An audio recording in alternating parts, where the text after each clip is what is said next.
Okay, I'd like to convene the Standing Committee of Rules and City Government for this special meeting. Please note for the record that Alderman Arnett and Alderman Savage are in attendance, along with our city manager and probably any number of other folks. I'll begin by entertaining approval of the agenda as it was published. So moved. I'll second that, but Madam Chair, I wanted to discuss the agenda for a bit. Okay. I was informed that by Alderman Arnett that I looked at the agenda for our Monday council meeting, and it looks like that the ADU legislation is on there on the consent calendar to be postponed until presumably the first meeting in September. Now, I think Alderman Arnett had said that was partially due to, I don't know if somebody here from the law office is here to speak, but that may be due to, I heard they may not have the amendments ready to be voted on Monday. I see Ms. Green shaking her head. If that's the case, I don't know, we may want to think about modifying the agenda. I just wanted to bring that up for discussion. We had two items, but the other, the proposed deputy city manager might be actually a little easier to discuss at this point.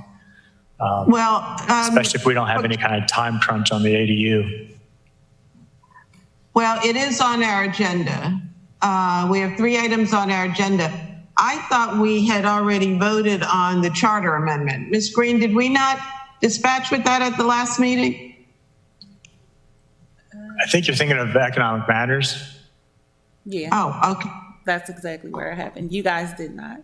Okay. But to answer Alderman Savage's question, that was the original reason that it was on for postponement. However, I do know that I just spoke with Jacqueline before coming here, and they are actively working on the amendments. So it may be ready for Monday, but I'm not, totally sure about that. But I know they are actively working on them.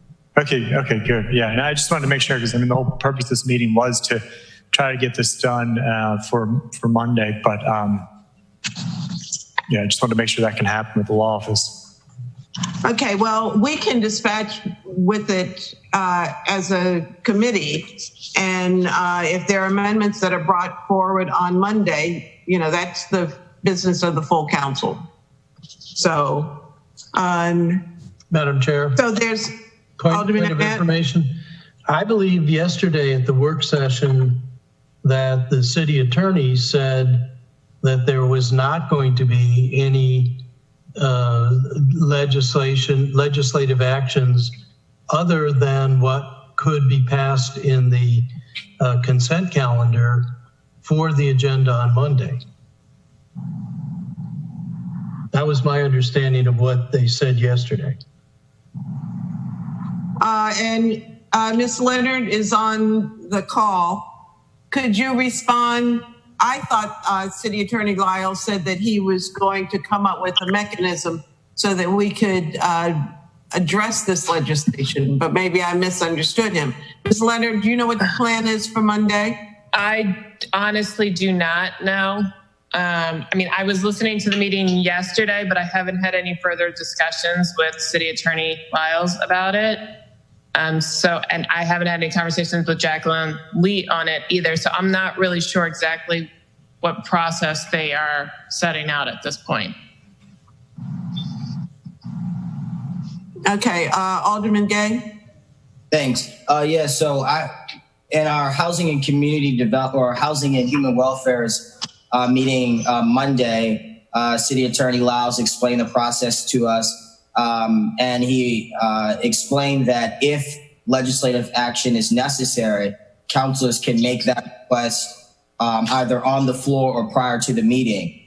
He then, in the closed meeting that we had, I didn't have an opportunity to speak to him then, but I spoke to Jacqueline afterwards, and I made a request to have the amendments prepared and ready for a vote on for the accessory dwelling unit legislation on Monday. So as Takia mentioned earlier, they will be ready, and we should be able to take a vote by pulling that from the consent calendar on Monday. Alderman Savage? Yeah, I think that's good. But I guess the other question that's going to come up, and maybe we're getting ahead of ourselves a little bit, but the other question that comes up is whether or not any of these amendments are going to be substantive, which means it would have to go for public hearing, first meeting in September, and then a final vote sometime in September. I don't think we'll know that until we see the amendments. Yeah. Also, it would be the second meeting in September if it has a public hearing, because of 05. The public hearings are moved to the second meeting of the month. Here's the city attorney. Welcome, Mr. Lyles. The question is whether there will be amendments on the floor on Monday for 03919. Well, we've been asked to draft an additional one or two, so I suspect that those plus the older ones that we haven't dealt with will always all be on there. Yeah. Okay. But understand that you are not. It's on the consent agenda with the amendments. There will likely be a new amendment, possibly, if we can get it drafted in time, which would have to be submitted by the alderperson, which means that alderperson will take it off of the consent agenda, and it will move to the September meeting. And would it not take a simple majority to remove it from the consent calendar? Or simple, I thought that's what I heard. Simple majority. So what happened, structurally, it's like this. If you all voted on 030, the legislation with the amendments as amended, with no new ones, then it goes, it's done. And if on the consent calendar. Right. Exactly. Yeah. If an alderperson wants to remove it in order to add an amendment or to discuss it, then it goes immediately to the next agenda. And depending on the amendment, it might go back to several committees or commissions and that kind of thing. So. And the big change, I think, is the fact that it will take 5 votes to remove it from the consent calendar? I believe, yes. Yep. Yes, which is different from past practice. In the past, yes, because again, if you move it off the consent calendar, in this case, there is nowhere to put it on this agenda, so you've got to have those votes to move it to the next meeting. Different from in the past, where you're just moving it on the same agenda, right? Because it's just moving from the top down to the bottom. But because there is no bottom, there's no legislative action that's allowed under code on this agenda, you're really moving it to the next meeting. And this is the change that came about because of 05. I think that's what's 05. Yes, that's correct. What we've been dealing with and talking about. Right. It's not all figured out. I mean, we're kind of trying to make it work with you here. Okay, so this is the repercussion to us passing 05 without all the specific details worked. Yeah. I did not vote for that legislation. I did not. Well, but it doesn't matter. It passed with 5 votes. So, but Alderman Savage. Yeah, I'm not sure that's the correct interpretation, because there's nothing in the code or legislation that prohibits us from adding legislative action to the agenda. It sets, and that's why specifically you had said at, I think, the Rules of Government meeting, you had recommended we change some of the language to simply read agenda instead of order of business, to give us and the mayor that flexibility to change the agenda as we saw need. And that's why I said both at the committee and at the council meeting when we had that vote that, yes, we have the flexibility to add things to the agenda, and the law office did not object either time that I said that. So And I do think we need to keep in mind the consent calendar. I think that's per code. It doesn't take 5 votes, only 1 vote to remove it from the agenda. But I think we could also modify the agenda at the beginning of the meeting to remove it from consent and add it to legislative action, if that's what, I mean, I think even you said this in one of the committee meetings, that it's really going to depend on the council's discipline to be able to try to adhere to the new set up agenda, rough agenda for the meeting, but nothing's holding us to that agenda. Yeah, Alderman, we had a special meeting a couple days ago to deal with this exact topic and to deal with the repercussions of our legislation. And so I have to defer to the law office to give us, which is what they did 2 days ago, whenever that meeting was held. But go ahead, Mr. Lyles. Yeah, I mean, I think it is a matter of interpretation, which makes all of this subject to whim, right? The whim of the council, which makes this difficult to assess and give an opinion about. However, I would say this, that if you are moving something in the consent calendar to legislative action in the same agenda, that is, you have to suspend the rules to do that, right? So you're suspending the rules in order to take it and do something that code does not allow. If you did not suspend the rules, in my view, and I'm only one lawyer who drafted the legislation, who then would have to, in my view, automatically goes to the next agenda, because if you don't suspend the rules, the code, just following the code strictly, means it goes to the next agenda. If you suspend the rules first, then you're creating another agenda item called legislative action where one didn't exist. I just wanted us to be clear, and especially for Alderman Gay, who's bringing forth new amendments on Monday, what the requirement, you just said that you had amendments in the law department that you're going to be introducing on Monday. No? No, I said that I asked them to finalize the amendments that were made at the last meeting, that I had to leave early so that we could, possibly have everything ready by Monday. I don't have any. There are no new amendments. We have all the amendments. Not from me. I don't know if my colleagues. Well, wait a minute. Okay, sorry. Do you have all of your amendments before the committee today? Yes or no? The amendments that are here are what I think are in this. I don't know who's putting anything on the floor last minute or what. What's there is what's. So we have all of your amendments attached to this legislation right now? Yeah. Yes, okay, thank you. Alderman Arnett, and then Alderman Payon, I think. There are other amendments. I have one, mine, drafted by the Office of Law, and I think there are 2 other amendments, I think being offered jointly by Rhonda and Ellie, that are in the Office of Law. I don't know what their status is. I haven't seen them. I asked if Ms. Green would get them. They're not ready for this with your meeting. amendment with Rhonda on the. Sorry. You're not on mute, Fred. So there are other amendments that are forthcoming. Okay, so Alderman Arnett, you can introduce your amendments today as part of the committee. Yes. Alderwomen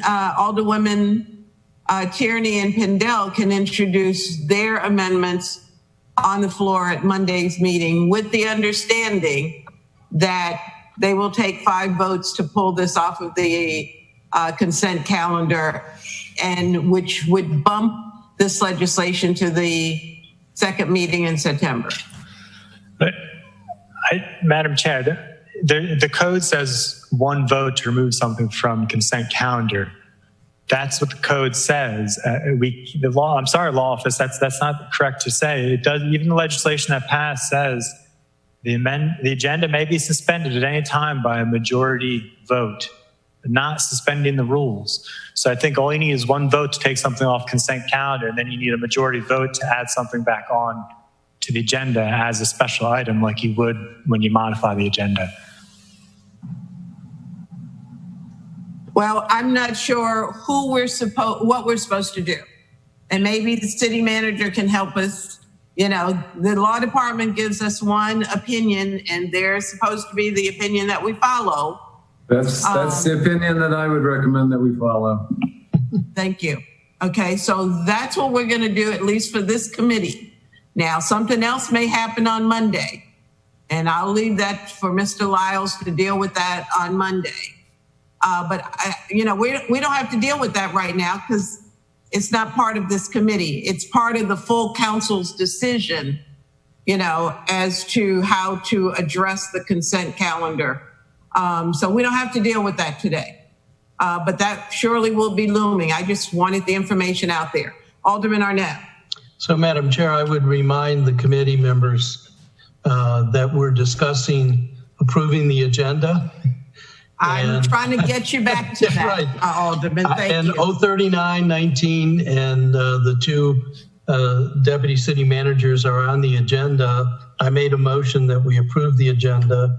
It was seconded. I think Alderman Savage wanted to have some discussion and clarification. I don't think we've necessarily gotten that vis-a-vis Monday's council meeting, but I would urge we approve the agenda, and I definitely would like to have discussion of 03919. And thank you for that summary, Alderman. City Manager Gerald. I have a question for the city attorney. We now have 7 council members on this meeting. Is that a problem? No, I mean, and problem. Okay. I just wanted to check. Okay. There is a motion on the floor to approve the agenda as written. It's been properly moved and seconded. All in favor, please say aye. Aye. Aye. Aye. Okay. Thank you. The next item on the agenda is approval of the minutes from the previous meeting. So, from the July 14th meeting. I move approval of the minutes from the July 14th meeting. I'll second that approval. Further discussion? Hearing none, all in favor of approving the minutes as written, please say aye. Aye. Aye. Thank you. The next item, 03919, accessory dwelling unit. Alderman Gay is on the call, as well as Alderman Rodriguez. This is your legislation. Would you like to start it off for us? You're muted, Alderman Gay. You want after Alderman Gay. Okay. So just as I've stated in previous rules meetings, I think with the amendments that were approved at the last rules meeting, 1 through 5, meeting 5 of the 8 Planning Commission recommendations, I think that we've made more than enough attempts to satisfy the needs of the Planning Commission and of the individual community organizations that oppose the legislation.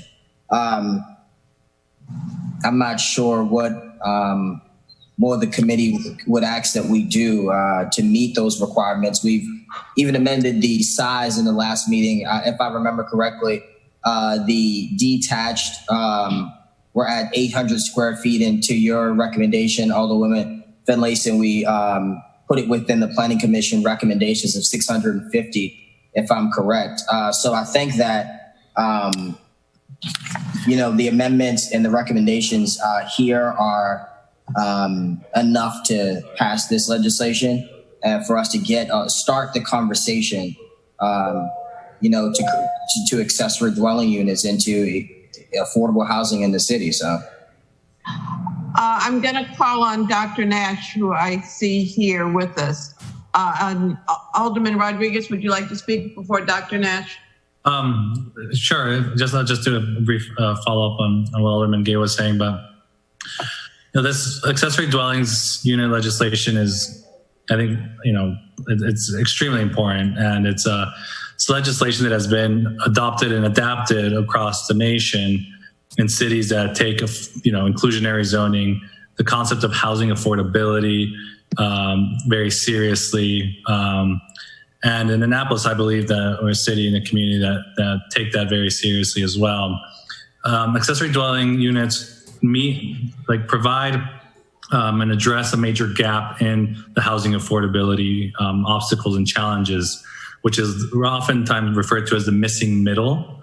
And so, in previous discussions, Alderman Arnett and others have discussed the existing ADUs today in Annapolis, which if they're renting out as ADUs to tenants today, my understanding, Dr. Nash can verify this, but is that they're operating out of status or illegally, essentially. And so the fact that there's several already in the city speak to itself for the demand or the need for this. And there are previous examples. One of Alderman Arnett's neighbors was renting ADUs to a teacher is a perfect example. I was briefly speaking with an individual. Did you say most are legal or are not? Are illegal. The ones that today in Annapolis are illegal. Illegal. All right. Thank you. Yeah. All right. So this legislation is obviously an attempt to formalize this, because what happens when accessory dwelling units or any building or residential unit is built outside of the code? The reason we have building and rental codes and inspections and licenses and stuff is because the general police power is afforded to the city. The most important aspects are health and safety. And the health and safety standards that the city can best control are through controlling things through an ordinance. And this is what that's attempting to do as well. So this is, as much as a housing affordability, a public safety issue as well, and a public health issue, so that they're done the right way, because they're going to be there no matter what. And so if we just turn the other cheek, that's a big message, in my opinion. So ADUs, again, is missing. And then, speaking to other residents who maybe are in their 30s today, and then when they got here in their 20s or late 20s or 30s, and they said, the only way I could afford to live in Annapolis when I got here, when I came here, or when I moved from my parents' house, is an ADU. So this is where youth is, where workforce development. And I think the intent is there. And also, I don't just say affordable housing. I say housing affordability in that order on purpose, because this also provides additional income for homeowners to assist them with their mortgage payments, and especially in times of crisis and evictions and loss of wages and income.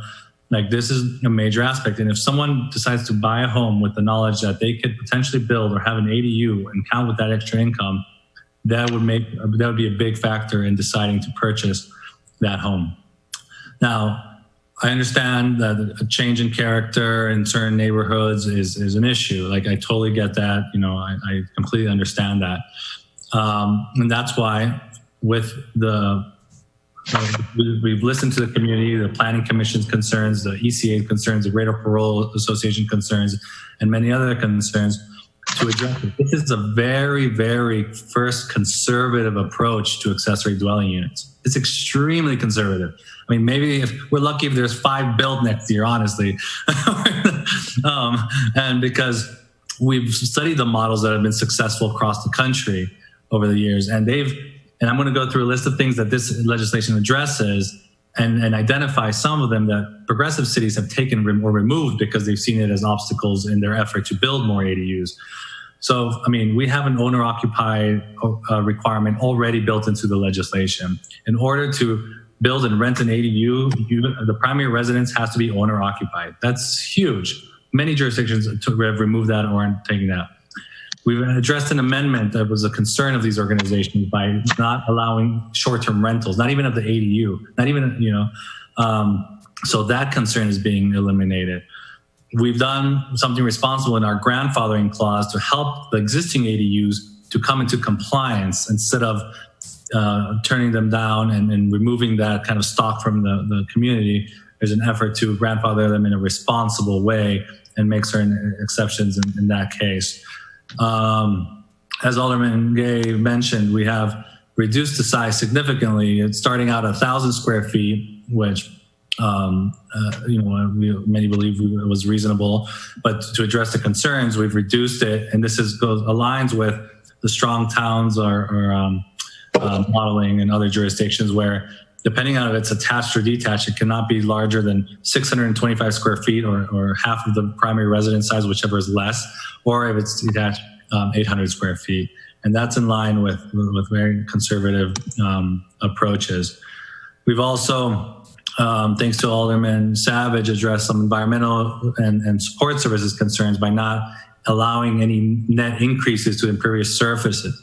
So that's a huge thing in order to protect part of the character, to address any scope creep, to address any environmental and support or connectivity of services issues with that as well.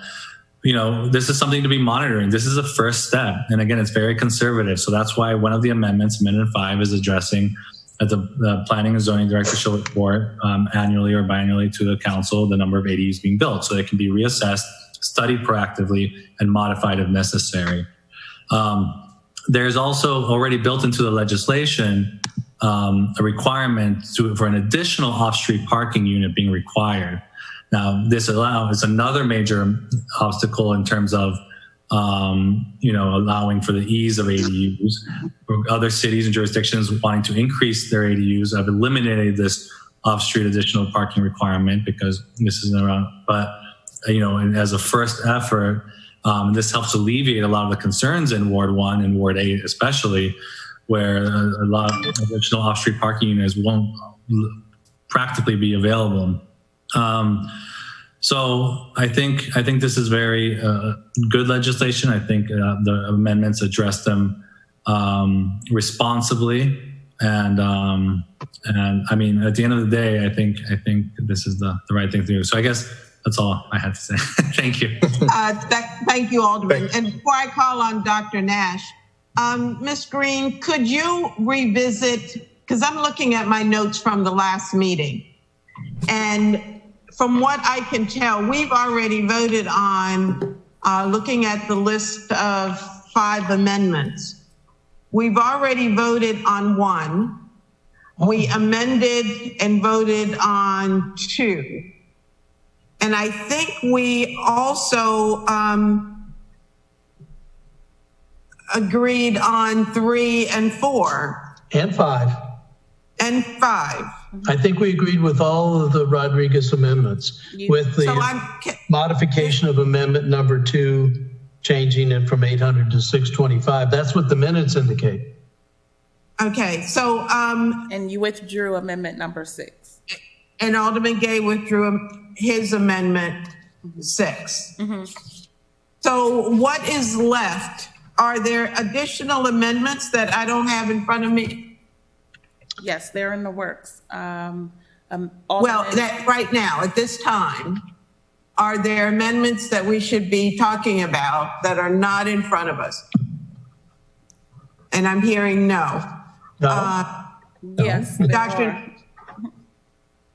Dr. Nash, in light of us approving these amendments, is there anything else that you'd like to share with us as far as the Planning Commission's recommendations? No, I think we went through most of their concerns at the last meeting. Okay, so the only thing left is for us to, as a committee, to vote on this as amended. Okay, so before we do that, I'm going to call on Alderman Payon, Alderman Rodriguez, and then back to Alderman Arnett. Thank you, Madam Chair. Wait a minute, let me. Mark, thank you for your description of the legislation before us. I think you did a really nice, clear job. But I can't help but to ask myself, while listening to all of these things, and you're going through them one at a time, don't you think that these are all reasons that they ought to go back before the Planning Commission? I mean, you had 5 or 6 things that you mentioned, which frankly are 5 or 6 of the things that I look at the most. And the planning commission shot you down 6-0, basically. Not you down, but the legislation. And it seems to me that those are all great reasons for them to take a look at this thing again, no matter what we do on Monday night. Yes, no? Is that, you're asking me? Yeah. I don't think it should go back to the planning commission. I think there's a process in place where it's already gone through the planning commission and they've done the work that they've been set out to do, which is to identify any potential issues they may have with it and vote for a recommendation based on what they identify. So they identified a number of issues, and these amendments 100% address their concerns, and some of them already are addressed within the legislation already. And so had multiple opportunities for public hearing. Even these amendments and previous versions, I know some of the public hearing we've received is from the chair of the planning commission. In that case, as a private citizen instead of his role as a chair, but nonetheless, he's provided feedback. And so these amendments are pretty straightforward. There's no surprises. Like, one of the planning commission's concern is reduce the size. We did that. The other one is like, we have concerns that it'd be short-term rentals. We've addressed that. The grandfathering clause is unclear. We've addressed that. And so there's no magic wand here in terms of like, well, let's see if they agree with that or not. I mean, of course it's up. Well, I'm just saying, you asked for my opinion. I don't think it should go to the planning commission. I don't know if that's up to me at the end of the day, but that's just my opinion. It just seems like it was, I'm not going to use the term rebuke, because they certainly did not rebuke the legislation and the subject matter, but 6-0 and going over everything that they did. It just seems like if I had this legislation that I would want to at least go back and maybe get a 4-2 or a 5-1 in my favor. I mean, something to walk to the council with or walk to the public with. No? Well, they were very clear if you read their full report of why they voted against it. I realize that. They wholeheartedly support the intent of the ADUs. However, I think they did. These were some of the concern. Therefore, I think it's not like they don't, Alderman Payon. Yes. I'm guessing that with these amendments, they will be considered substantial enough to warrant another public hearing.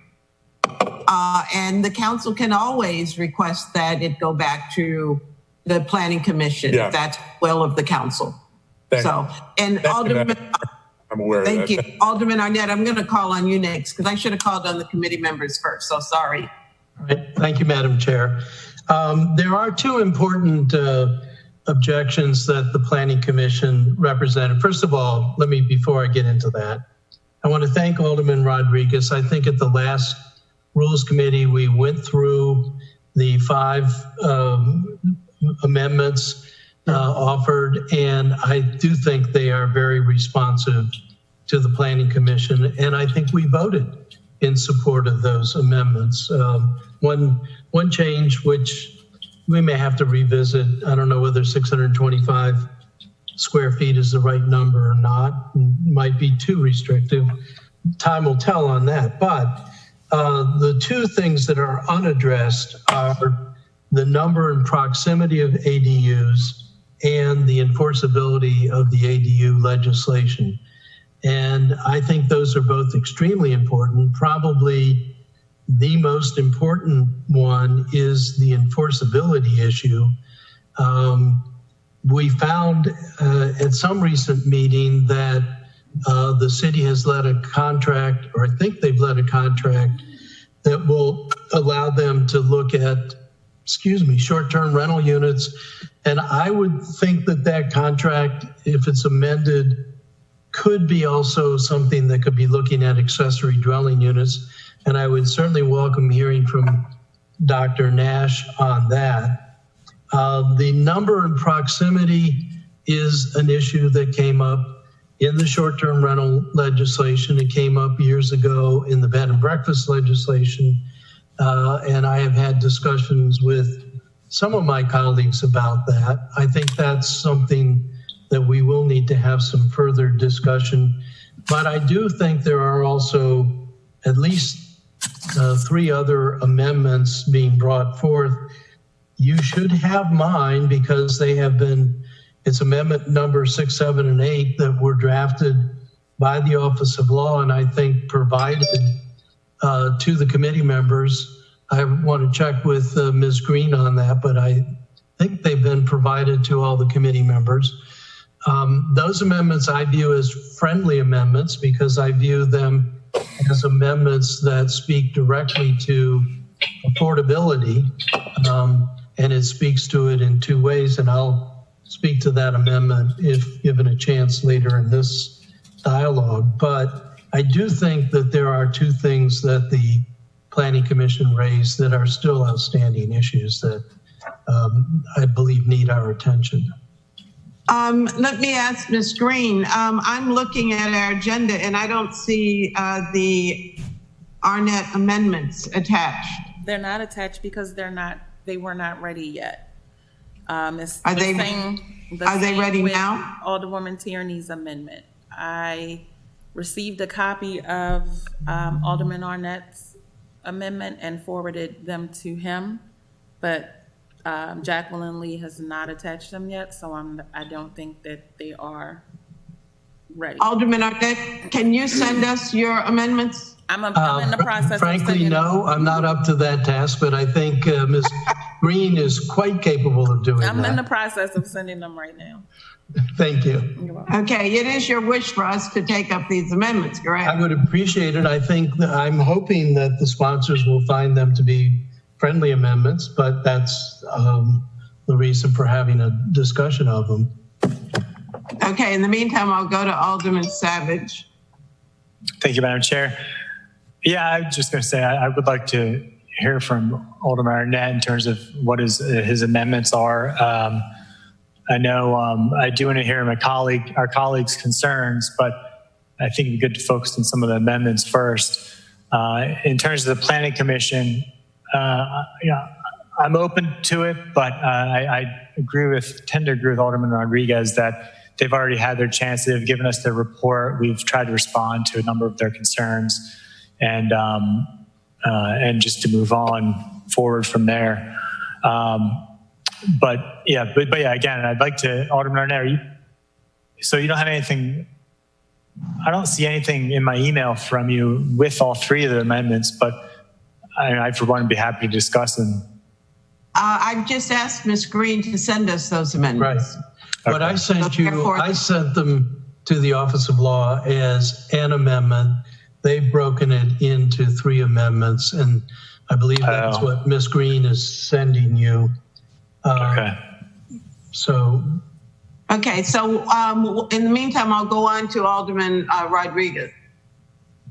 Thank you, Madam Chair. And thank you to the Rules Committee and Alderman Arnett and Savage as well, for this active and constructive dialogue and conversation. And thank you, Alderman Arnett, for recognizing that the attempt that we've made to help address. And I need to obviously make sure that the credit is shared with my co-sponsors who we actively discussed and worked on it with, Alderman Savage and Alderman Gay, and these amendments as well. So it's definitely been a group effort. And in addressing just a couple of points, and perhaps Dr. Nash can jump on even better, but I remember those 2 concerns that you raised, Alderman Arnett, from the Planning Commission. I know we did discuss them, and my understanding is that around the limiting around proximity or number of ADUs per a certain area or so forth, I understand perhaps raised some legal or constitutional issues at first. And also that's one of the reasons that we raised one of the reasons we included the amendment for a reporting mechanism so we can be actively monitoring and analyzing, because with this kind of new legislation, there's no, magic calculator that says, based on this, we know we can assert that there's going to be X number of ADUs in these areas at this distance. Like, it's impossible. And so that's why one of the amendments attempts to address that in terms of reporting, so we can be analyzing that and modifying it going forward. The other one that you mentioned, which is important, obviously, enforcement, inspections, and so forth.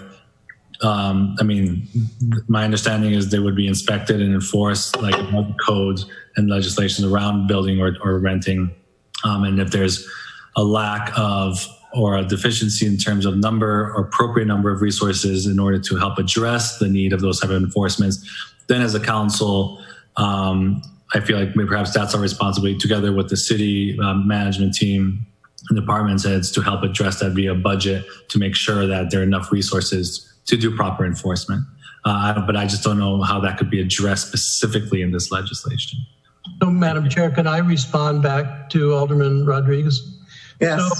So, thank you for that. I prefer Mark, but I guess we're being very formal here. Yes, we are. But I did also send another question out to the council and to Dr. Nash and City Manager Gerald and the Office of Law.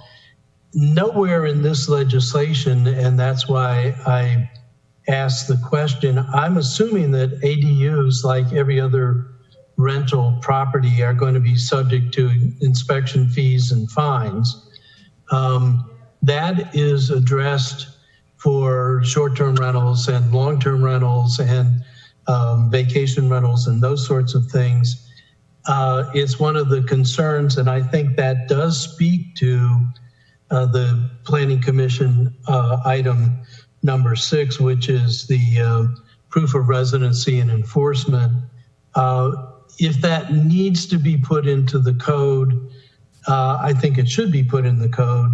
If it is automatically covered under the rubric of all rental properties, then I think we're well on our way of having an ability to enforce.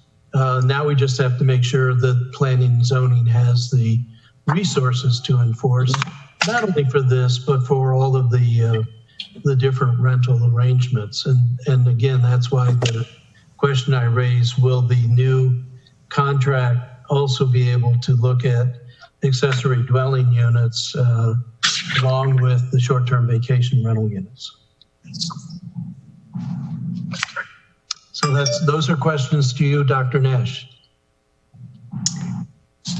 Okay, thank you. Yes, they will. If an ADU is used as a rental, it won't necessarily be, but if it is, it will fall under the same rules as any rental unit and therefore be subject to Title 17 requirements, licensing and enforcement. So you raise a very interesting point, and I used my own street as the example. I think Alderman Gay or Rodriguez pointed out earlier, there are I think to our knowledge, no registered, how's the right word, registered accessory dwelling units. There are units on my block that could be accessory dwelling units. None of them are used, to my knowledge, for rental purposes at all. And I think when we discussed this at the last Rules Committee meeting, Dr. Nash, you gave us 3 things: sleep, eat, and something are the byword for whether it's an actual living unit as opposed to just extra rooms. Sleep, cook, and live, I think she told us. Cook and live, right, okay. And I'm assuming that cooking and sleeping are part of living, but in any event, so. Yeah, come over to my house. So the question is, if there's that kind of ambiguity about whether they're being used, this came up with the properties at the Tecumseh, the condominium, because there are a lot of units there that are not being lived in, but also are not being rented. And you remember the letter that Mary Emmerich sent to everybody raised a little bit of anxiety. But how are we going to figure out whether they are or not? Well, first of all, if they're not registered and inspected, I presume they're not legal. They haven't been applied for, inspected, and paid their fee. So if we discover they exist, they need to comply.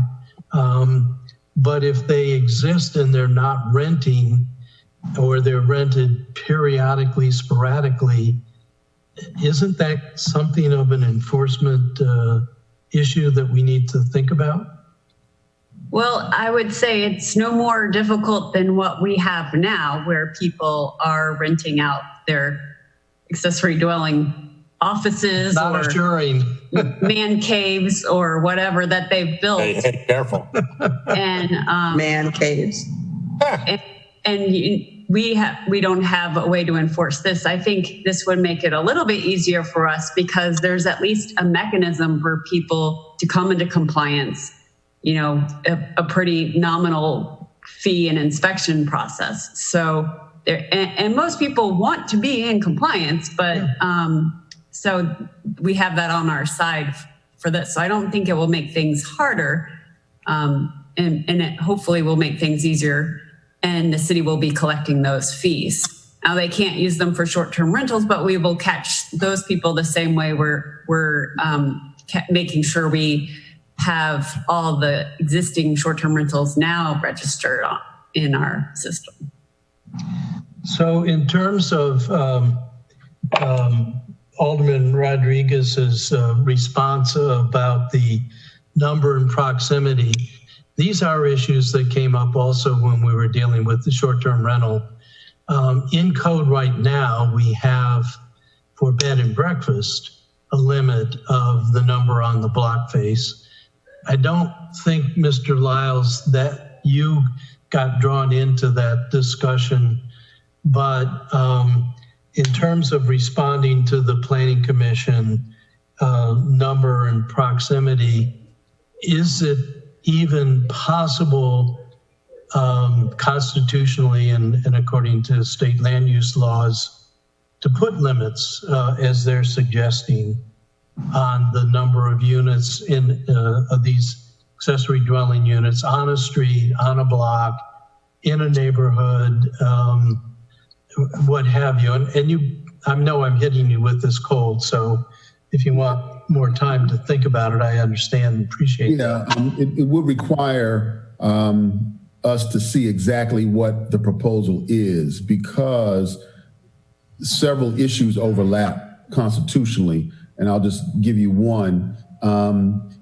You cannot, the state law and Supreme Court decisions really restrict what you can do with a person and tell them what to do with their private property.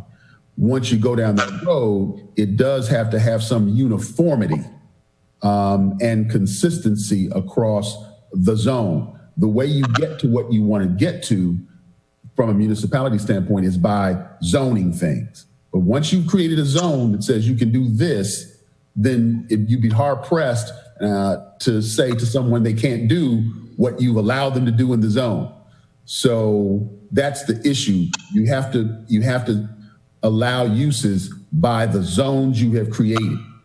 Going back to my discussion a couple of weeks ago, and by block or by type of house leads to all sort of nefarious things, if you get my drift. And so the zone is how you set up uses. And if you're in that use, if you're in that zone, you can have the use. So to follow that, so we're doing this by zones, R1, R1A, R1B, R2, R2NC. You're saying that if you set a limit by zone, irrespective of neighborhood or location, that could be a limit that could be added with, zone by zone? I'd have to see the exact proposal. Yeah, I'm not making one, but I'm trying to think of how you could respond to the Planning Commission. Yeah, because I'm trying to think of how another situation where that would be allowable. Because if you say to someone they can have a certain use, say a CVS in a zone, then if I own a piece of property and I want to build a CVS 2 blocks from the other CVS, I don't know how you could prevent that. Usually a lot of other factors come into commercial, and this is where this really is in commercial. On the residential side, if you say that the zone is for dense housing, 3, 5, 6 per acre, right? And someone wants to build something higher than that, then you can restrict it, but you'd be hard pressed to say that if I could do the 3, the 5, the 6 in the acre, that I can't do it anywhere that I own a piece of property. So I'd have to see the exact proposal. Okay. All right, well, thank you for that. Thank you. Ms. Green, where are we with those amendments? I sent them a while ago, so you guys should all have them. Okay. While we're checking those out, Alderman Gay? Yeah, thanks. I just had a quick question for Director Nash. So currently, if you have an accessory dwelling unit, it is illegal and they should be fined, correct? Depending on what zone you are in. There are some zones where you can have 2-family dwelling units, which would be in some cases the same as an accessory dwelling unit. And then there's some residential districts where you can have even, 2 or 3 dwelling units. So on Ross's block, where there are 3 or 4 accessory dwelling units currently operated, are they legal or are they illegal? They're not operating. They exist, but they're not being, to my knowledge, they're not being used. Certainly not for rental purposes. That was what I found ironic. Out of a block of 19 homes, I count 7 units that either are already could qualify or could be made to qualify as accessory dwelling units, but none of them are being used that way. Mainly they're being used to house guests, when they come to visit. Well, I thought at last meeting it was said that they were housing teachers or something. Anywho, whomever is, I think that they should be any accessory dwelling units that are currently being operated should be looked into by the appropriate staff, and they should be fined until we pass this legislation. So I would ask that if that's within your power as Director of Planning and Zoning, please follow through with that. If we receive a complaint about a specific property, we will investigate. Well, I'm giving you a complaint. Could you give me an address? Yes, I will get the address. Across the street. All right, we will investigate. Okay, does everyone have the amendments? Alderman Arnett, would you like to go through those amendments, please? Yes, thank you. The first, Amendment 6, is my thought on making the form of this piece of legislation conform to what we normally see, which is it begins with whereas clauses and then goes to a therefore clause. And it seemed to me that all along the discussion has been the intent is to increase the potential of affordable housing in the city. So I thought we should say that in the whereas. I thought we should say that many successful accessory dwelling unit, as has been said even today, have been employed around the country, but they have systems of incentives and controls. The next whereas is the most probable location opportunity for additional accessory dwelling unit is in the single family detached dwelling unit. That is in the purpose statement of the legislation now. What's not in the draft from the Office of Law was my therefore question, which maybe is not proper form, I don't know. But now therefore, I thought, is how we go into each of the pieces of legislation. And then the 2 amendments that I'm offering go into towards the back of the legislation where we discuss section 2164.010, and that's inserting a new F and G. And I'm sure we can all just flip quickly to that. Alderman Arnett, do you want to take these together, or you want to deal with 6 first and then 7 and 8 together? Preference of the, you'd like to do it? Preference of the committee. I think we should deal with the whereases first. Alderman Savage. Yeah, I just move amendment number 6 for discussion. I'll second it, even though it's mine, but thank you. And you can. Okay, here, further discussion on amendment number 6. Okay. Hearing none, all in favor of supporting the Arnett Amendment number 6, please say aye. Aye. Aye. All right, thank Okay. you. All right, Amendment 7 is on page 72, line 20, Correct. as well as Amendment 8, same page, same line. Right.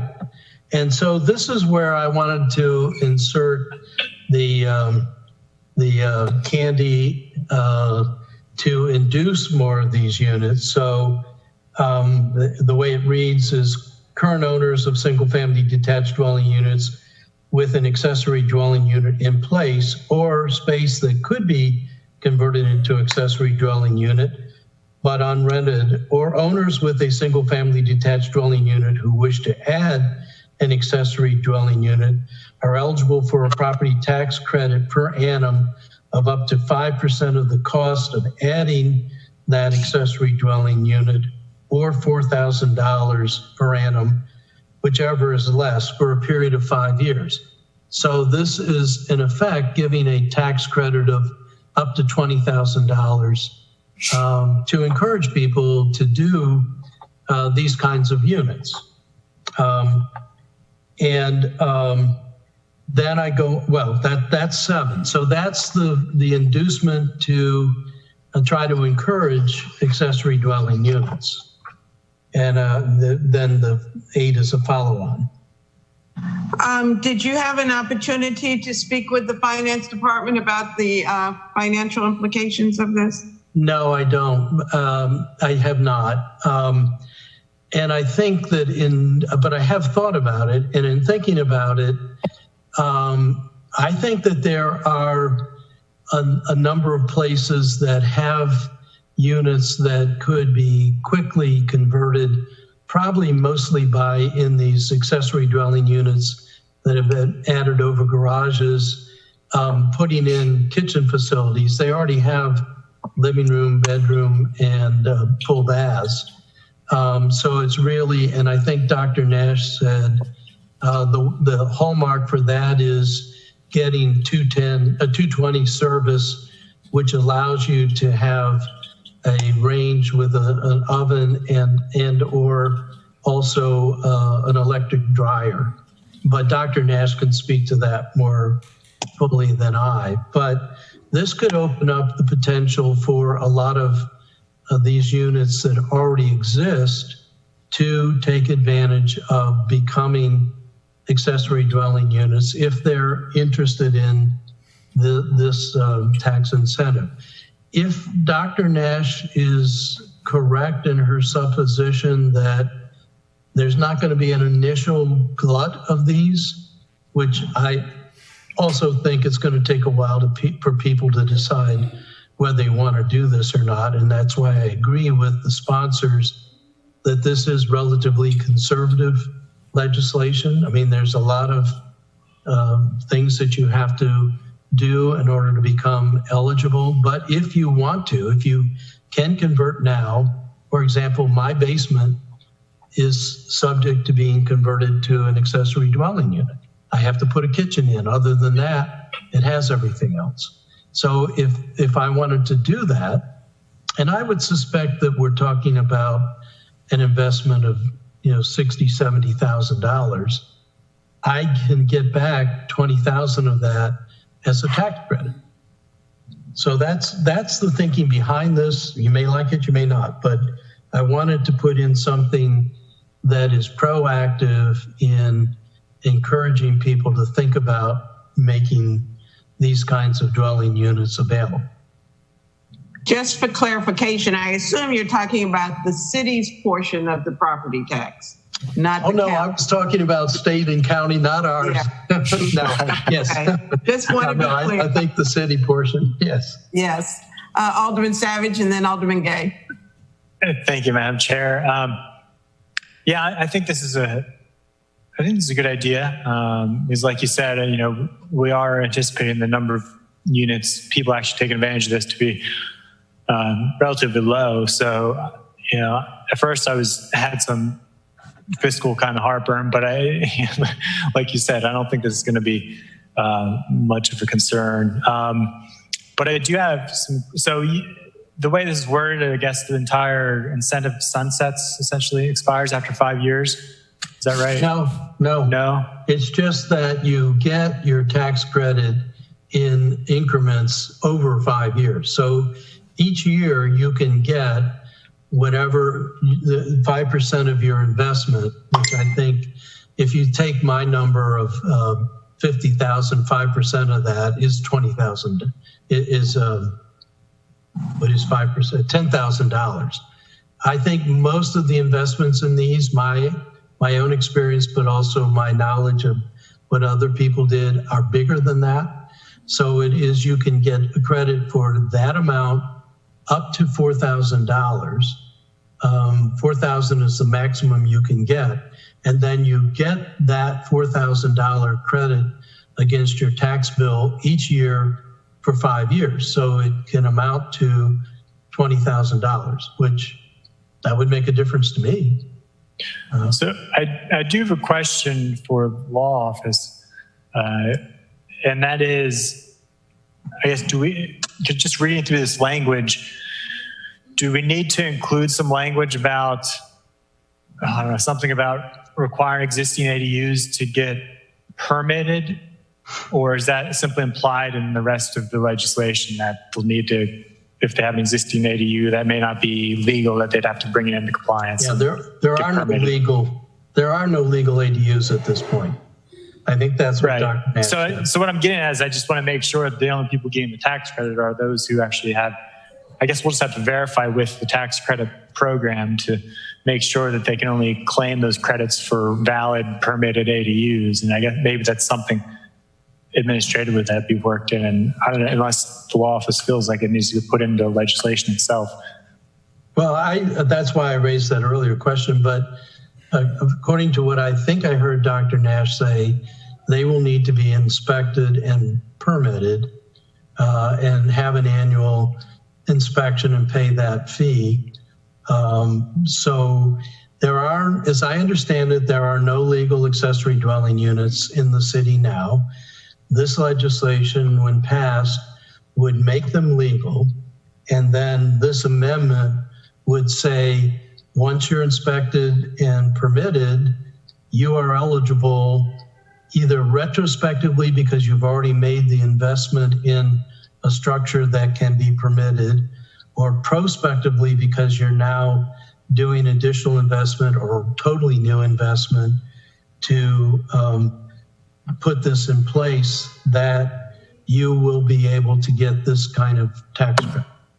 So, Madam Chair, I wonder if I could just get a quick clarification from Dr. Nash about, because just from what I heard from you earlier, Dr. Nash, was that they are legal in some areas, currently in some areas of the city, or are they not classified as ADUs?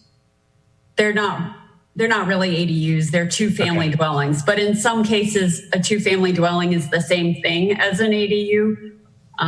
So an ADU is always a two-family dwelling, but a two-family dwelling is not always an ADU.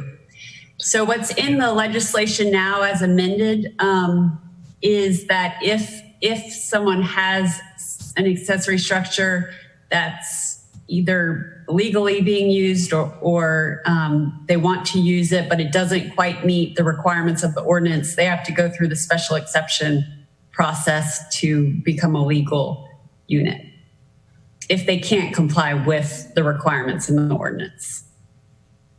But otherwise, they would need to go through the same process and meet the same standards as a brand new building. Okay. Mr. Lyles wants to weigh in, please. Yes, and just to answer the issue about permitting, is that permitting is the regulation that is set up after the code section is passed to ensure that properties that have the accessory dwelling units are of the size, nature, scope, design that the code permits. So permitting is not something we include necessarily in the code sections. It's something that the enforcing agency in order to check the items that are supposed to be required. Okay, thank you. If you can hear me over Alderman Payon's armpit. Alderman Gay. Thank you. I just have two quick questions. The first, I need, again, some clarification from Director Nash onto what exactly you are calling an accessory dwelling unit and what you are not calling an accessory dwelling unit, and what zones allow for what you're calling what are you calling it? Two family dwellings. Two family dwelling units, because I specifically remember at the very, very beginning of this debate months ago that those that you're mentioning in Ward 8 were titled or labeled as accessory dwelling units, and they were said to be illegal. But now you're telling me that they are under, what are they titled now to? What? No, that there are not two family dwellings are not permitted in R2 and C, which is where in Ross of the neighborhood. So they're only two family dwellings are permitted in certain districts downtown in the historic district, and then in R3 and R4 zoning districts. So are they illegal or not illegal? Are they able to be operated? It depends on where you are, but are they able to be operated in this specific area that we're talking about? In R2 and C district?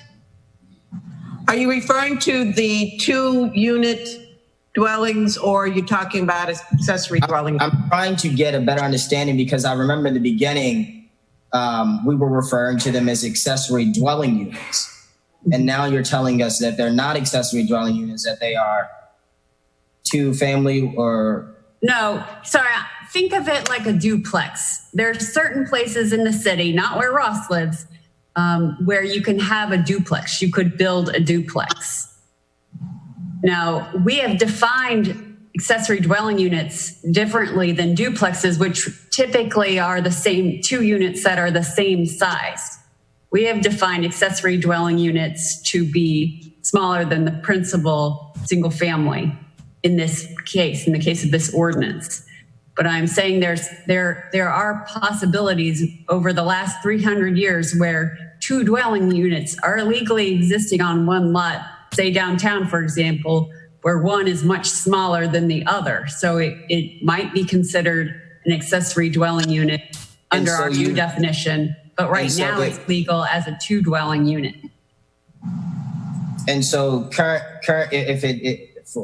for example, the accessory dwelling unit, well, I won't put out the street because I actually like the lady, but downtown is literally is an accessory dwelling unit. It's detached, is smaller than the primary structure. She should be getting fined, correct? It's detached from the main structure? It is.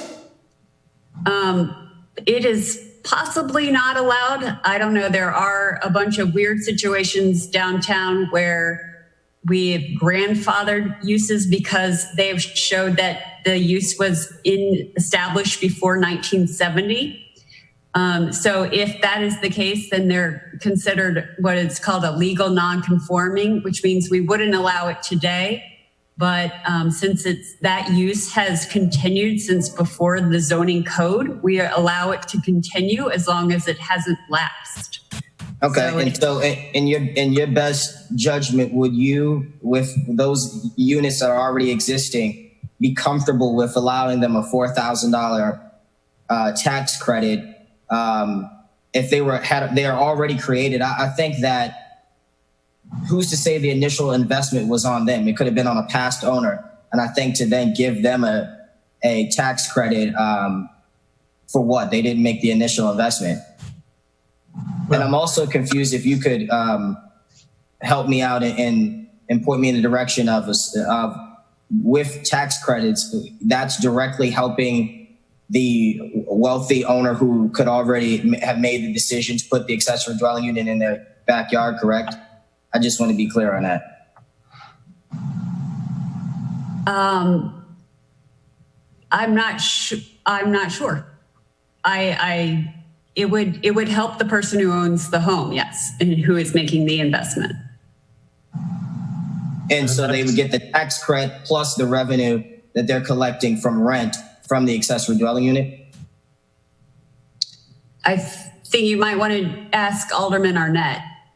I haven't seen this amendment.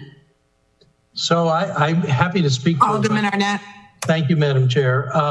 First of all, at the last meeting, Dr. Nash cleared up some confusion I had when I asked, why are we amending across all zoning districts except for maritime and open space? The answer was that every one of the zones, even when it's condominiums or apartment buildings, does allow for single family detached dwelling units. And this legislation only applies to single family detached dwelling units. So in the R3 or R4 zone where there are multifamily, two family or multiple family units, those are not single family dwelling units, but there might be the possibility of single family dwelling units in those zones pre-existing, and this legislation would apply to them. And that's the map, the zoning map that Dr. Nash gave us months ago now, showed the yellow areas where all of those kinds of conditions where it's a single family detached dwelling unit and then has a certain size lot. So in terms of the two family dwelling units that are existing, they're not single family detached dwelling units. So they're not affected by this. It's only single family detached dwelling units that are covered under this program, whatever zoning district they happen to be in. Did I say that correctly, Dr. Nash? Well, I would say the map that I sent out, it didn't speak to what was the existing land use. It only looked at A, is a single family detached dwelling allowed here? Yes or no?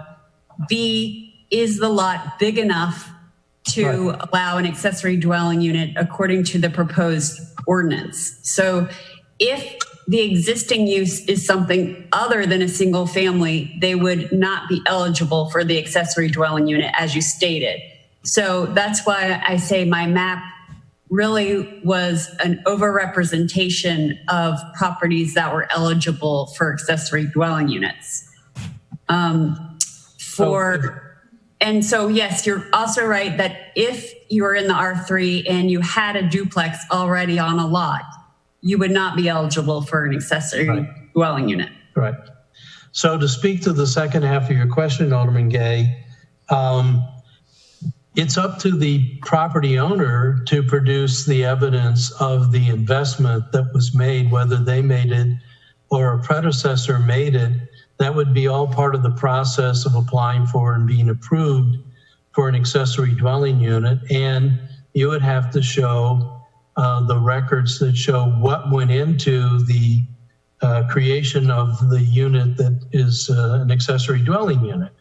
That would all be part of that process. It's likely if it was done a long time ago that it wouldn't have been that expensive. But if it's done now or it's done prospectively, believe me, I've looked into this.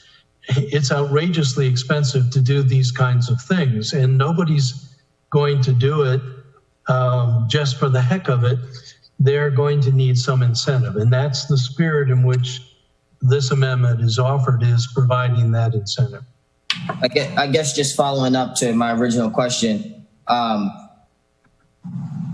one, what made you really come up with this? Because I'm looking and I find no evidence of any, but I'd be happy to read it if you could show me one where they've added property tax credits for accessory dwelling units.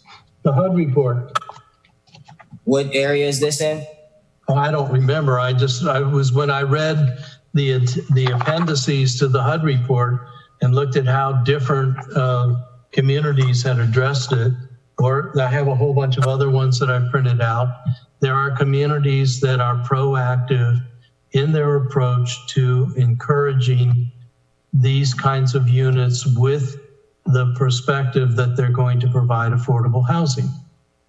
Yeah, so the two that not in the way that you're saying, but the ones that I did come across that did provide any sort of property tax, it was if you were renting to seniors or individuals that are disabled, not to help initial investment. But that's the end of that. Have I got a deal for you? Wait till Amendment 8. Alderman, are you saying the HUD report, the event, these to the HUD report? Yeah. And for what year? I think the year of it is 2008. Yeah, June 2008. I think we're all sent a copy of this. And I do have some other reports from other communities and how they addressed the accessory dwelling units. So it's all over the map. I think Alderman Payon can speak to his brother's experience because, and he's, I forget what Fred, I don't know if Fred's with us anymore. His brother has a master's degree in planning.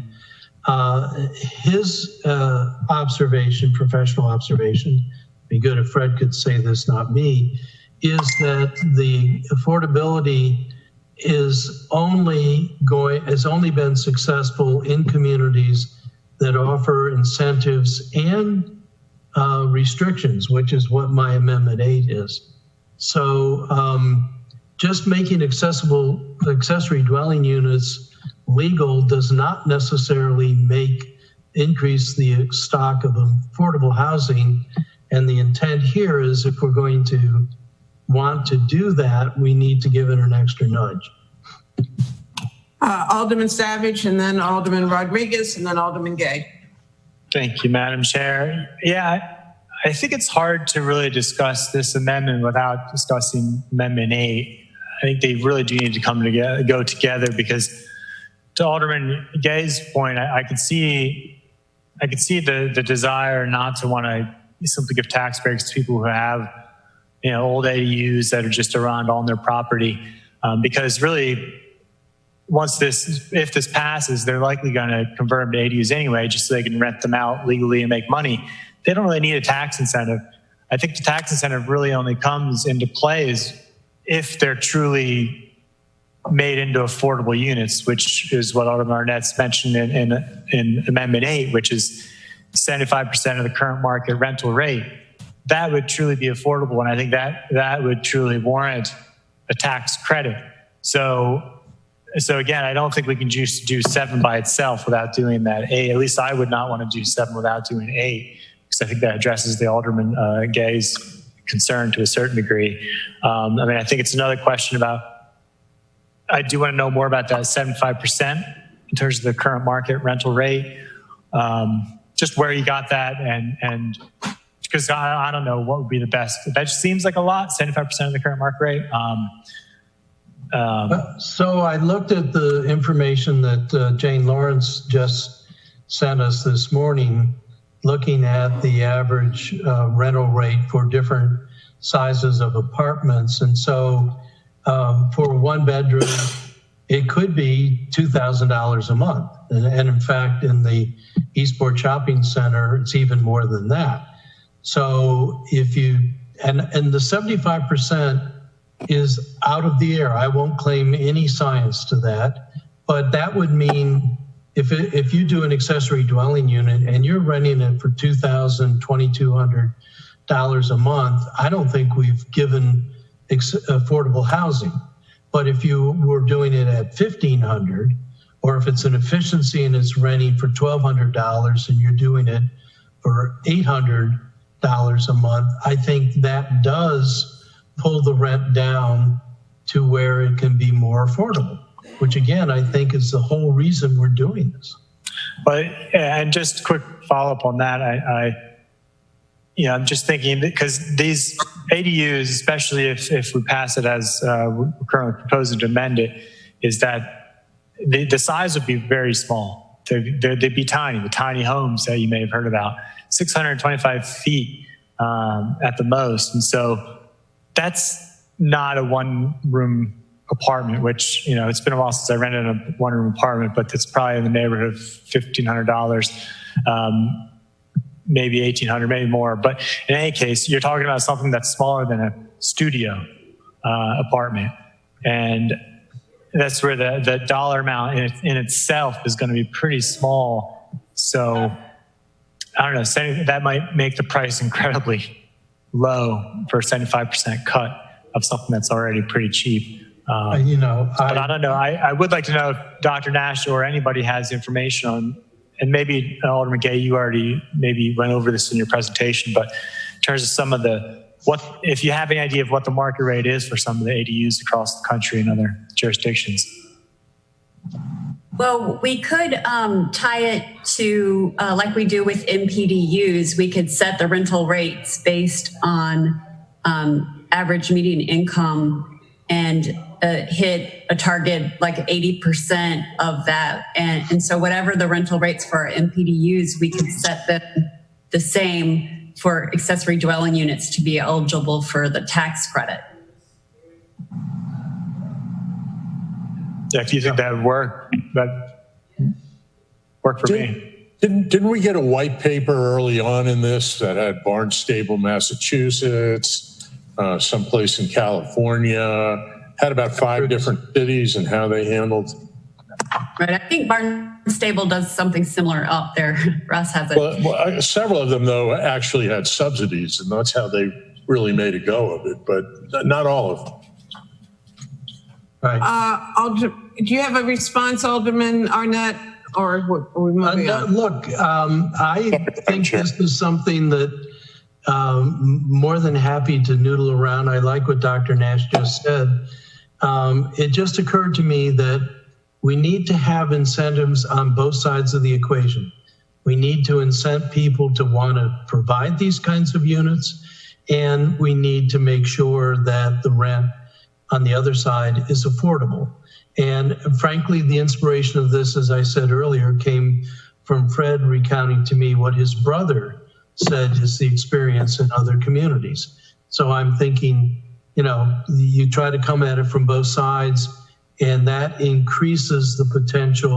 potentially increases the potential that this will really happen and achieve the goals that are expressed in the minds of the sponsors for this legislation. Thank you. Alderman Rodriguez. Thank you, Madam Chair. First, I just want to thank you, Alderman Arnett, for your amendments 6 through 8. I totally value them and appreciate the intent behind them in terms of to address the affordability, mainstay of ADUs, and so I'm grateful for them. So thank you. I definitely support them. In terms of 7 and 8, that was going to be one of my comments that has already been discussed and brought up by other colleagues. And I was reading them, and then clicked that they absolutely have to go together. I submitted them together. Yeah. I think one with the other, and because absolutely people need incentive to convert or to build ADUs, because even if perhaps there's a possibility that single family residents can build an ADU, but they may not necessarily need the extra income. But if you incentivize them, then we have an extra affordable housing unit in our affordable housing stock. And I think the way it's written, to me, it seems fine as well, because even if there is a current existing ADU that I guess we wouldn't be calling it an ADU, but an open, like a space that's being used, that's out of compliance, it would still technically be the conversion process is not just some paperwork. They have to come to compliance with the technical aspects, the size, if they have, the increase. So there's most likely than not additional and significant cost around that.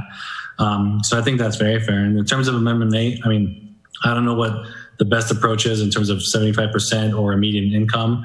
I think perhaps a little bit more discussion around that, but I appreciate the intent. And if we go to the medium income route, I like the 80% number. For MPDUs, it's 100% of median income. So absolutely, my opinion would have to be lower than 80% in order for that to work. But I think this is a great step. So thank you. Well, and if I could respond just quickly, Madam Chair, I do believe they need to go together. I do think that if we are going to be serious in our attempt to cause these kinds of availabilities to occur, they have to happen with incentives on both sides. And that was the spirit in which it was offered. And it actually was strengthened by the editorial that was in the Capitol over Sunday by Jane Lawrence that said, you know, if we're going to do this, we really need to do it right. And so that's what prompted writing these. Alderman, are you interested in changing in Amendment 8, changing the percentage as defined by Dr. Nash? I would be very open to that. I don't have the wording, so maybe Dr. Nash could help us. And I agree with Alderman Rodriguez that the 80% of median, again, is just one more incentive to make these rents attractive to people that are going to likely want it. Oh, I know it. The other thing I wanted to say, though, is I think all along the sponsors have indicated that this is extremely conservative. And my prediction is we're going to find that at 625 square feet, that's not going to generate a lot of these units. And so I think over time, as we see the success or lack thereof of this program, there's going to be a desire to come back and revisit this. I think that the amendments I'm offering stand the test, whether it's 625 square feet, 800 square feet, 1,000 square feet, or possibly even more, to get into units that would allow conceivably 2 bedrooms. So I'm thinking of this as something that would endure with the legislation, even if the size parameters change. Alderman Gay, Dr. Nash, are you working on that language for us? Okay. I'm working on it. Okay, I'll come back to you. Alderman Gay? Yeah, I'd like to actually be pulled as a co-sponsor from this legislation. I think that we have went to great lengths to meet the requirements, to jump through hoops to try to get this passed, and then I'm not satisfied with it, and I just don't want to be. I'd like to be pulled as a co-sponsor. Thank you. I think, Alderman Gay, you have to address the full council to do that. I don't think this committee has the authority. Maybe Mr. Lyles can respond to that, but I don't think we have the authority to give you the authority to do that. You may have to do it at the full council meeting. Alderman Savage. No, I'm sorry. Alderman Payon was next. Alderman Payon, was your hand up? Your mic is on. Off. Your mic is on. Okay, I see your hand, but I can't read lips. So you're muted. You're still muted. And I'm still sorry, Madam Chair. I didn't mean to be a distraction. That's okay. Club, though. Oh, Alderman Savage. We see our sympathy to you. Surgery yesterday. Hey. Oh man, every spring. So yeah, sorry to hear that, Alderman Gay. I don't quite understand your thinking behind withdrawing the sponsorship. Personally, I see Alderman Arnett's amendments as strengthening this and hopefully make it more successful. And I do want to thank you, Alderman Arnett, for that. But I do have another question since we're waiting on Dr. Nash. Another question about a potential amendment. You had expressed before some desire to try to remove certain areas from this legislation. Are you still looking to amend it by removing the conservation district? Yes, I think that's legislation that Alderwoman Tierney, she can speak to that, but I support it. I think that applying this to the conservation and preservation districts is antithetical to the reasons why we have those districts. So if Alderman Tierney is not submitting that, which was my understanding she was, I would submit it and support it. That doesn't mean that it'll get passed, but it does seem. I'm here, Alderman Arnett. Okay, good. Thank you. Okay. Take it away. I'll wait for Madam Chair. Alderman Tierney, I didn't see anyone else's hand for you. I see Dr. Nash is back, however, but go on, Alderwoman. Okay, yeah, Dr. Nash and I just exchanged texts to see if there, in her review, if there is any fiscal impact, because I know the last meeting she said special exceptions do require more staff. And again, it depends on how many submittals. I don't know if you have my amendment. I went to great length in the first page to have a lot of whereas, and it goes back to the intent of defining conservation districts.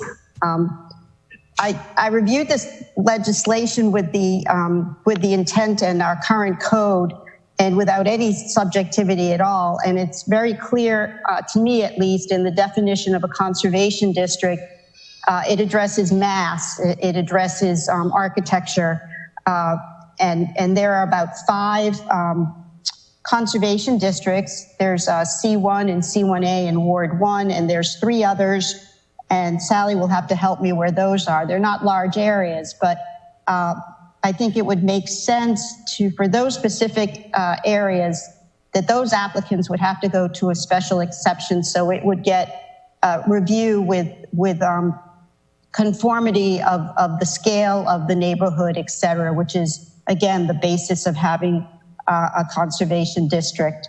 I can bore you with reading the code and all that, but that was the basis of my logic. So it simply reads after the page of whereas is to require special exception for applicants within those zones, which are conservation districts. They're a piece of the historic district. The historic district is actually larger than C1 and C1A. Is that helpful? I am trying to pull up your amendments. Does anyone else have her amendment? No. No, they're Ross, still. you're on mute. I don't have her amendments, and they're not connected. Yeah, they're still. They're working on her amendments. I think Sally probably knows the most current status of them. I think they are, Jacqueline is trying to figure out exactly how to draft them because she'll have to change a lot of the use tables. And it's not hard, it's just a lot of editing. Okay, Alderman Savage. Yeah, sorry, my lights are flickering and I guess thunderstorm might be coming. Yeah, it's a big one. But yeah, I'm certainly open to this proposal. I mean, I obviously I think I would like to have this apply as much as we can, but you know, the explanation I've heard from both Alderwoman Tierney and Alderman Arnett about the conservation districts, you know, and you know, the fact that I was advocating for removing some wards from the short-term rental legislation, so I certainly do want to, I do sympathize and would be inclined to support that idea if there's a way that it can be done legally. Well, I'm going to ask us to deal with the motion that's on the floor now. We're dealing with the Arnett amendment, and so I think we should dispatch with those amendments first before we begin a discussion about any other. Of the 3 Arnett amendments, we have approved Amendment 6, and I understood you to say you wanted to take 7 and 8 together. We had asked Dr. Nash, I had asked Dr. Nash to come up with language for Amendment number 8. Dr. Nash, can you share with us what you have? So I was looking in Title 20 under MPDUs, and what we have in there is that the rental rate are set at 100% of HUD's fair market rents. So that is a rate that's established annually by HUD. I think it would be make sense to also say that the ADUs, the rent has to be 100% of HUD's fair market rates. So for fiscal year 20, for example, an efficiency is $897 for Anne Arundel County. 897, you said? Yes. I'm sorry. So those are updated every year by HUD and are geographically specific. So I think that makes sense. So you're saying an efficiency would be, an ADU would be considered an efficiency under the HUD numbers? Probably. Or a one bedroom, which would be $1,105. Yeah, you could always go less than 100% of that if you wanted to. Yeah, I'm just worried. My worry is just that the size of these ADUs are going to be small. I don't even know if it lines up with an efficiency. I don't know if we have any way to figure that out in terms of HUD's numbers. I don't know what the rest of the committee thinks about maybe having that percentage be smaller.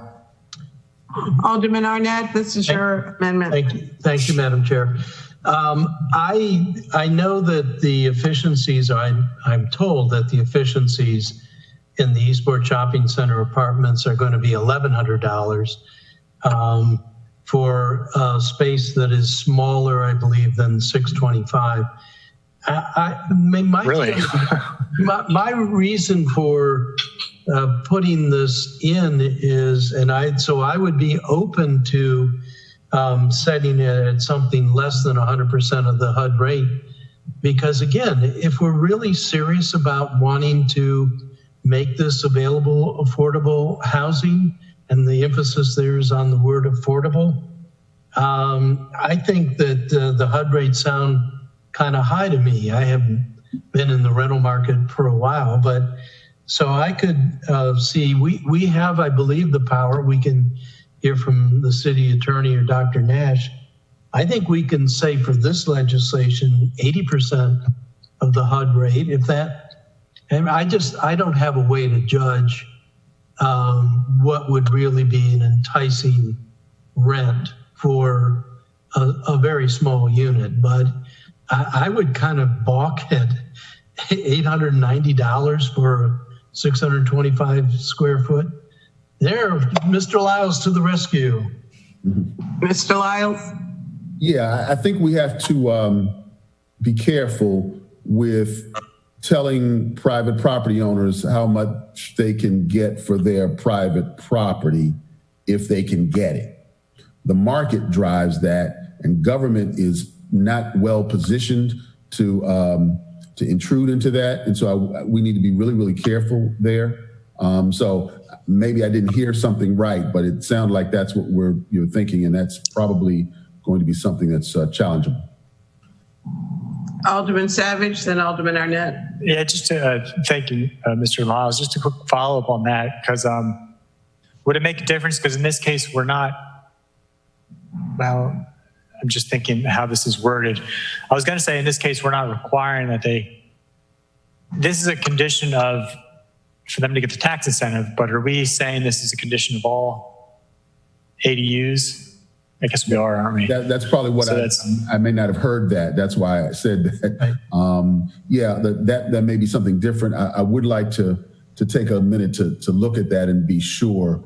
Well, if I could offer, Madam Chair, I don't know if I'm inclined to support the intention behind both of these, but I feel like we might need a little more. I feel a lot more comfortable if we had maybe a little more research on the economic rate, that 80%. But I think I may be willing to go with that 80% just to get something. I also would add the MPDUs is 80% if the landlord doesn't pay the utilities. It's 100% if the landlord does pay the utilities. So I don't know if that makes more sense than to mimic that. Yeah, and go ahead. We may be on safe ground now that I'm hearing exactly what you're trying to do. In exchange for the government benefit, we are saying what the rate should be, and I think we're okay there. But if it's a requirement just trying to understand what you're saying. I guess, is that if it's a requirement for the tax incentive, but what if it's a requirement for all the ADU? To get an ADU permit, you have to be charging market rate. Would that be different? Yeah, that would be different because... See, I'm not sure, Madam Chair, may I? Yes. First of all, this ADU program is a voluntary program. Nobody has to do this. So what we're trying to do is both incent people to do this. That's the first part of the amendment. But then we're saying, if you get these tax credits and you get this permission to do an accessory dwelling unit, which is a change. This is a major change in single family detached dwelling unit zoning areas. If you're going to get to do this in a single family detached dwelling area, which is no longer single family, and you're going to get or be eligible for the tax credits, you have to give something back to the community. And the give back is you give back a rental rate that is affordable. So it's all conditioned in one whole logic of this legislation. This legislation is not going in and imposing on anybody. It's it's giving incentives, but it's saying the condition to achieve that incentive and the permit is you have to follow what is essentially legislation we already have in place, moderately priced dwelling units. So you want to do this? Great. We'll even help you, but you need to make this affordable. I think it's legally sufficient as written. Thank you.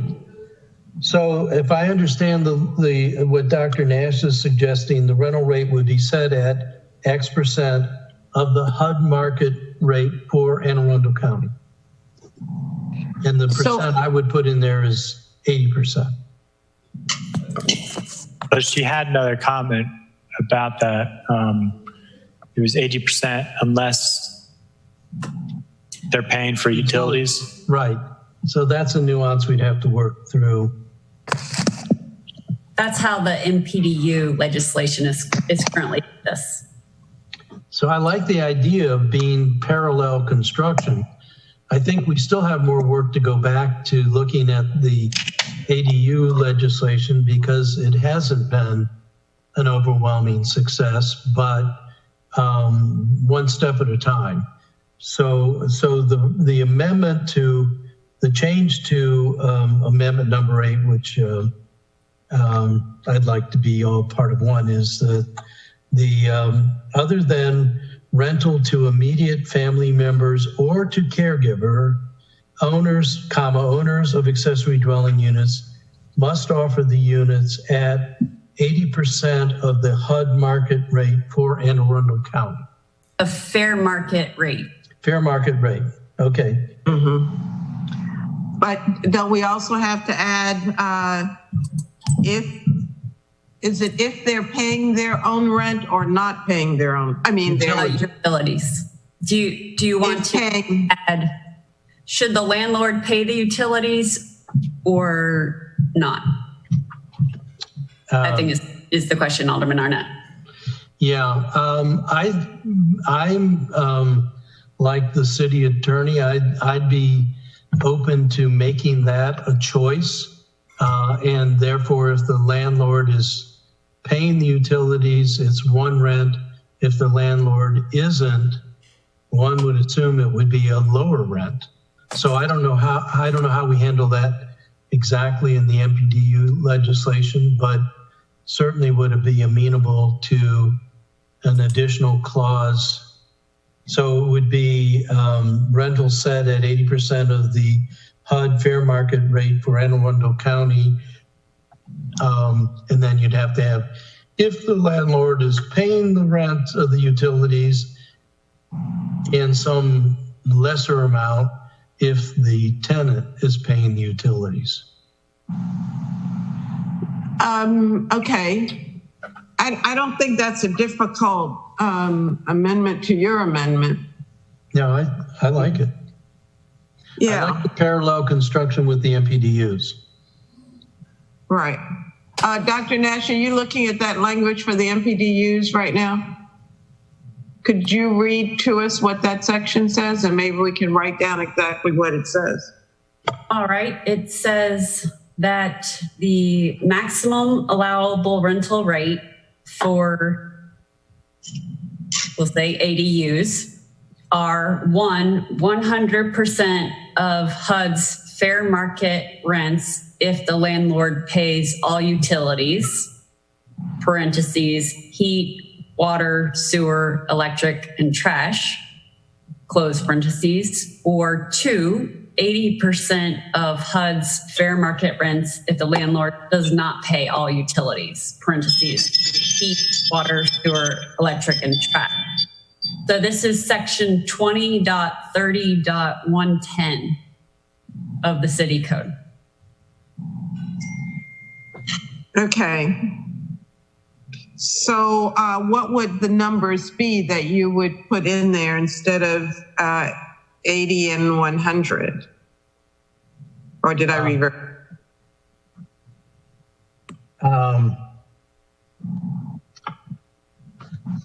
I mean, I would like it to be, well, I think Alderman Savage is correct.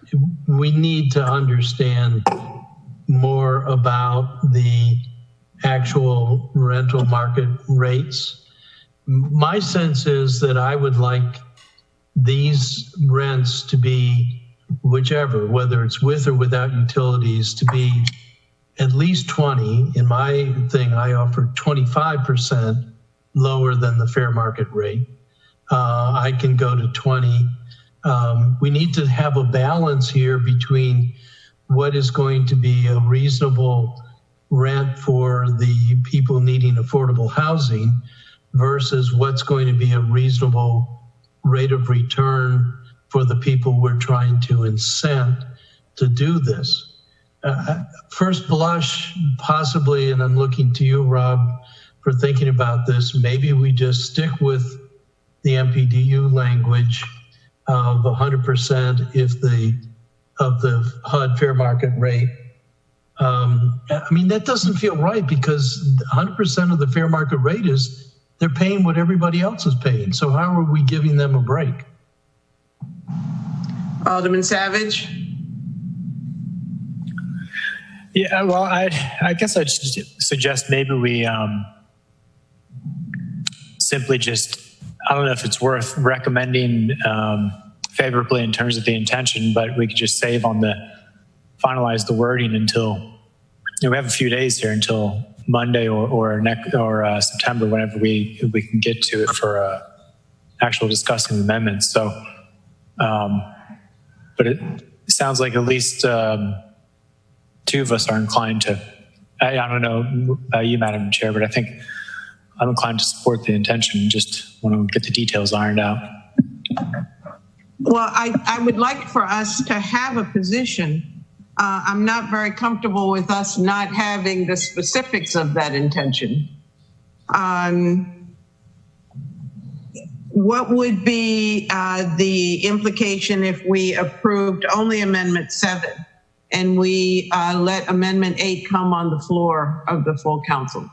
Now, I'm going to propose some language right now, Madam Chair, because I agree with you, but I do feel they very much need to be paired. So I would use the language from 2030-110, but I would say the maximum allowable rental is 80% of the HUD fair market rate for Anne Arundel County if the landlord is paying the utilities, and 70% if the renter is paying the utilities.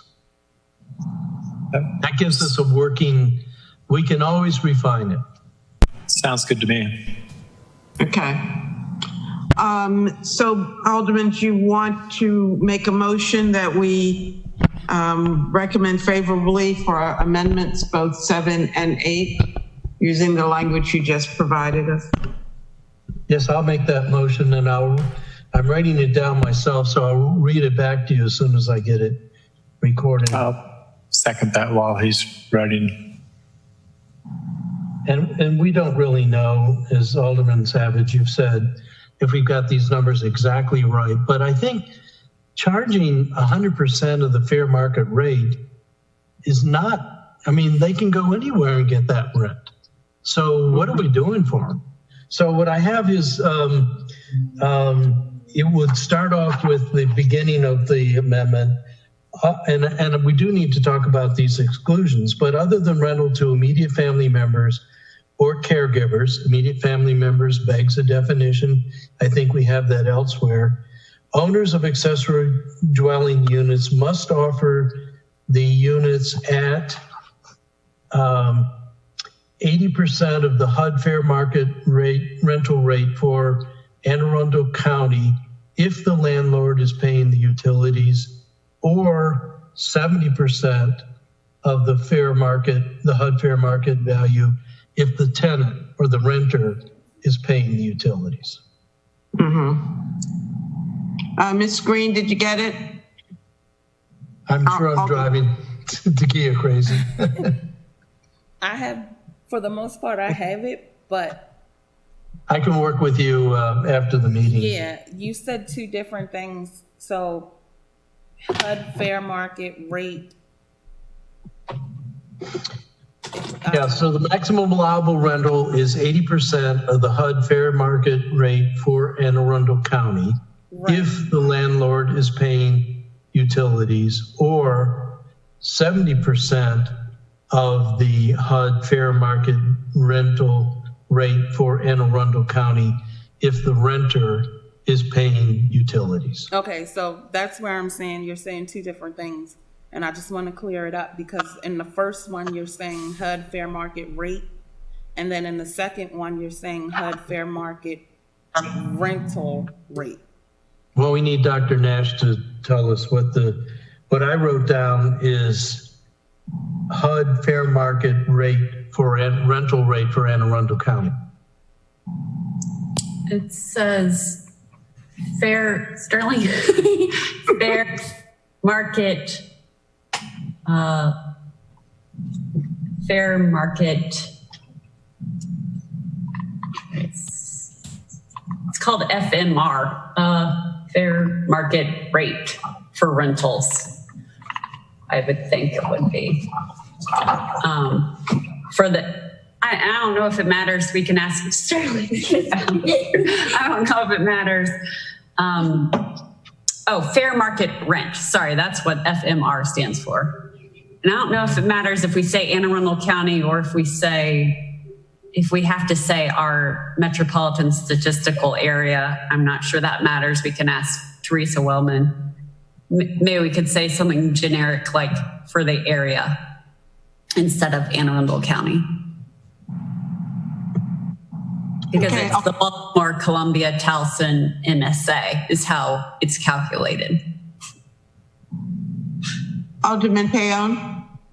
Thank you, Madam Chair. I think that may make a bigger difference than it would seem if you're using the city of Annapolis versus Anne Arundel County. Overall, the county includes, Pasadena, Woodland Beach, and places where rent is considerably less than the average rent in the city. And I think you would find overall. But the FMR is an average, a regional average from our metropolitan statistical area. Okay, I think you'd find rent in the city to be higher, though, than the county. Okay, there's a motion on the floor. Further discussion? Hearing none, all in favor of giving a favorable recommendation for Amendment 7 and 8, please say aye. Aye. Aye. Okay, is there another motion, amendment? Alderwoman Tierney, did you want to bring an amendment to this body? I can wait to bring it on the floor Monday. We have time on Monday. Yeah. I'd rather you have the full amendment in front of you, and it's not, apparently it's not ready yet. So I think we can do it Monday. So I'll entertain a motion to give 03919 a favorable recommendation as amended. So moved. Second. Further discussion? Hearing none, all in favor, please say aye. Aye. Aye. Okay. I trust someone will have a discussion with Alderman Gay to convince him to hang tough and to give us a chance to work through his legislation. I think I've heard he's moving to Oregon. Okay. Next item on our agenda. Ms. Green, how far did we get with CA, with the charter amendment? So with the charter amendment rules.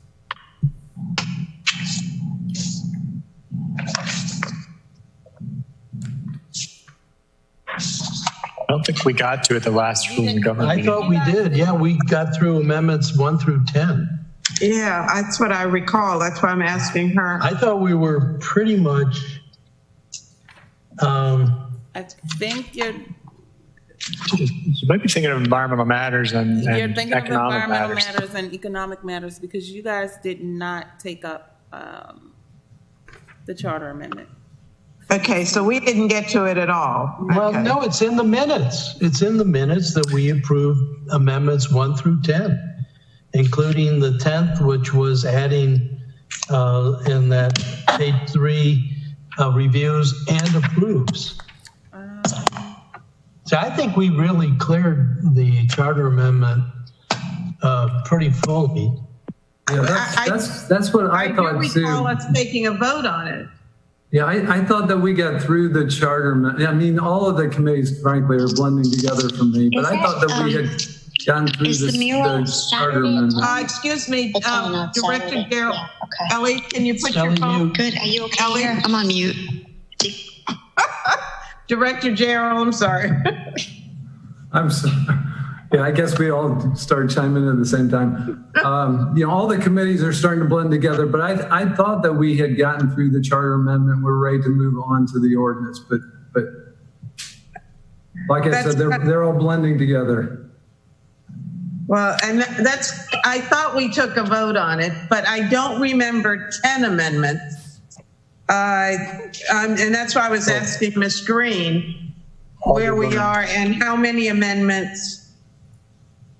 Madam Chair, the minutes don't say we did anything. They listed as legislation before the committee, but I don't see any action taken Because by. you guys didn't take any action in them on Okay. on that in the rules committee.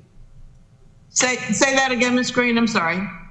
You guys did not take any action on the charter amendment or the deputy city manager ordinance in the rules committee. Okay, so wrong committee. Madam Chair, Alderman Arnett.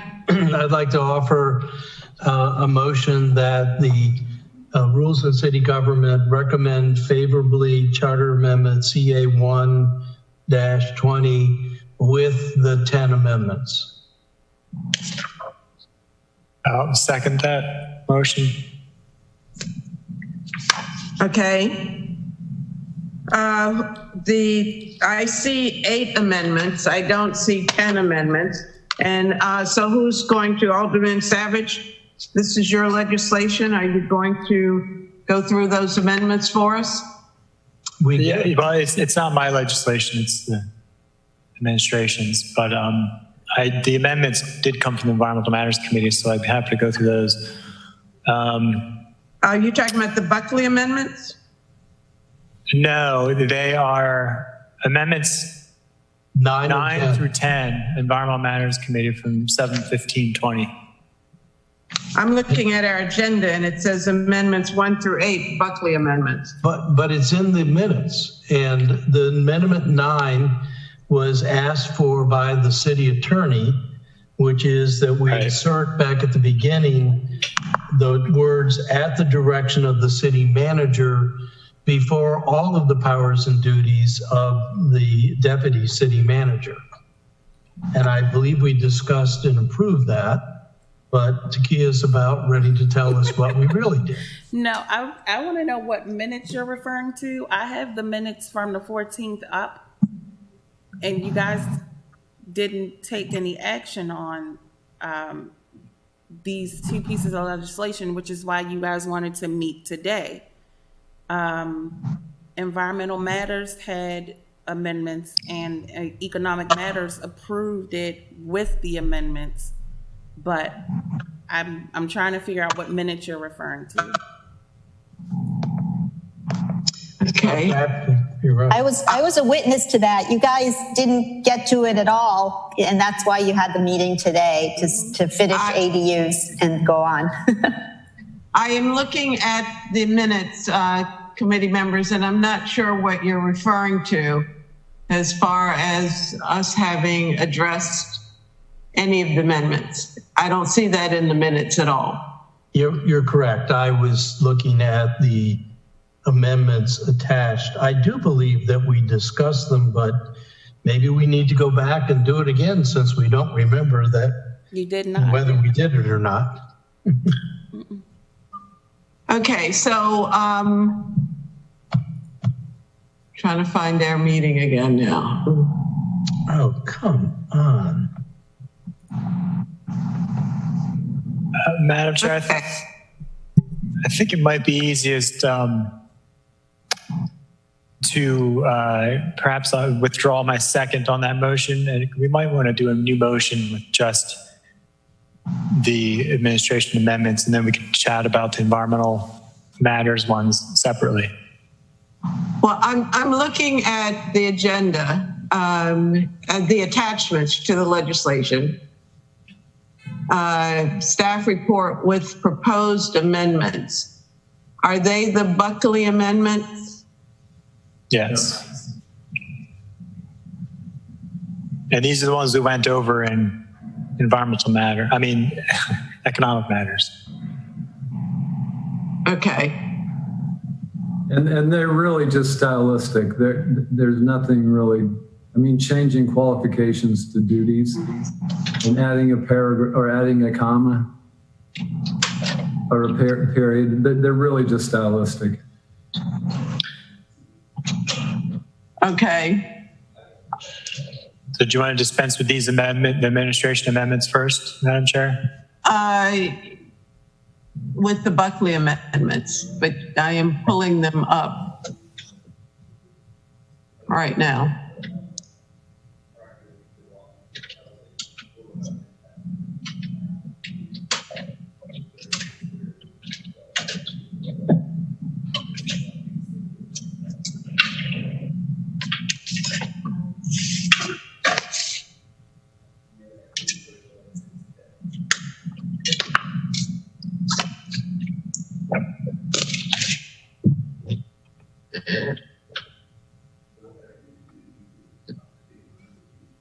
Okay, so Director Jarrell or City Manager Jarrell, do you want to go through these since you are the administration representative here?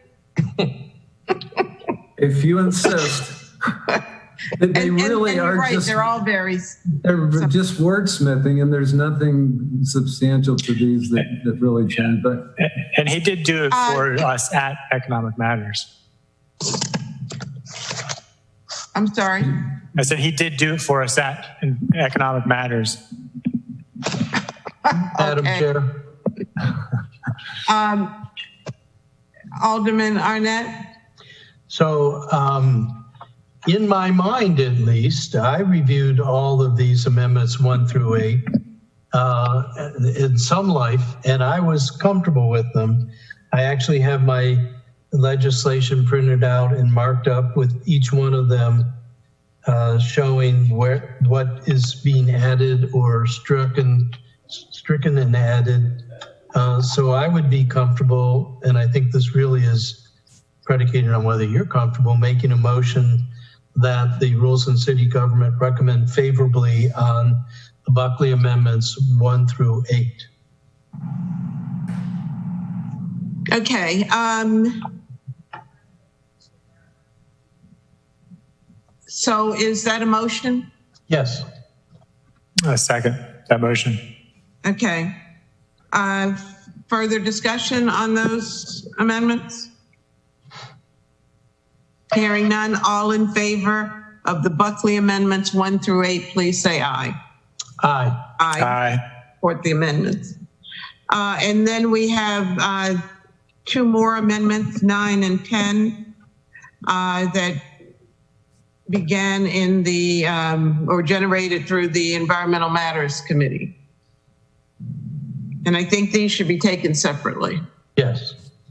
So number 9 is on page 2 and line 26, where it adds the words starting with review, adds and approve. Development strike select development projects to ensure city's environmental regulations. Right. Alderman Arnett, you're jumping up to Amendment 10. No, I'm reading my Amendment 9. The Amendment 9 in the system is the recommendation we received from the law office. Okay, it speaks to the direction of the city manager. Have a nice evening, everyone.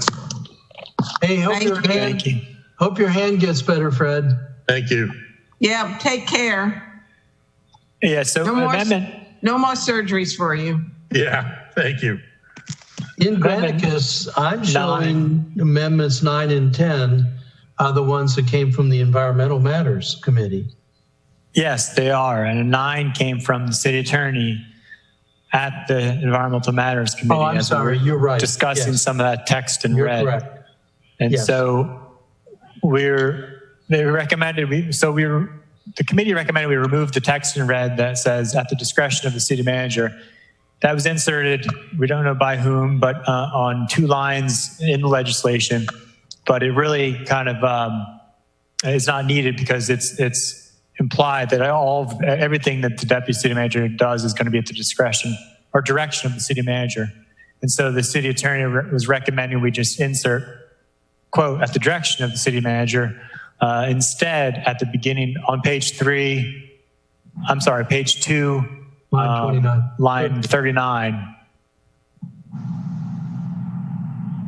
We insert at the direction of the city manager. That's right in the duties section to make it clear. So then all of the duties that follow are at the direction of the city manager through number 14.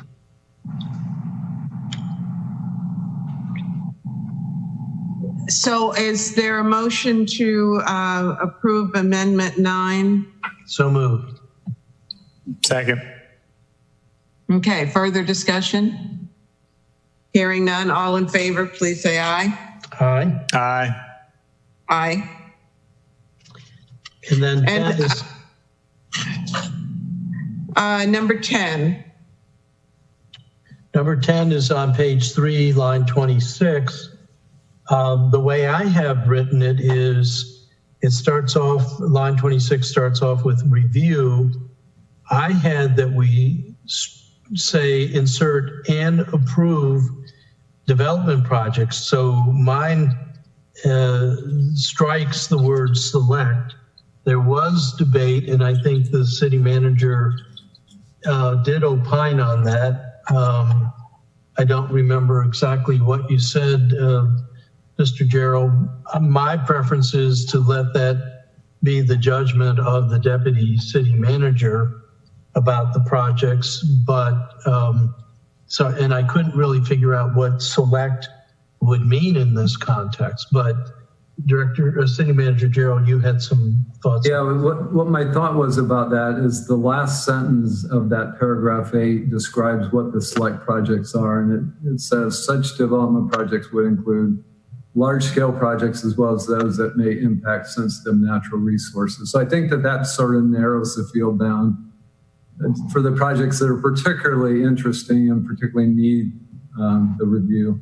The other thing I want to say is I think we have to rethink the language at the very beginning of that, where we say review and approve. We have to remember that only planning and zoning approves these projects. So everybody else recommends approval to planning and zoning. So we'll have to figure out some appropriate wording for the beginning of that, so it's not approved, because that's specifically planning and zoning. So why don't we do what you just said? Recommend approve. Review and recommend approval. Drop select. Let's see if Director Nash is still on to see what her thoughts might be about that as well. So it would say, so the whole sentence would be what? Correct. Reviews and recommends approval of select or development projects. Not select, just Oh.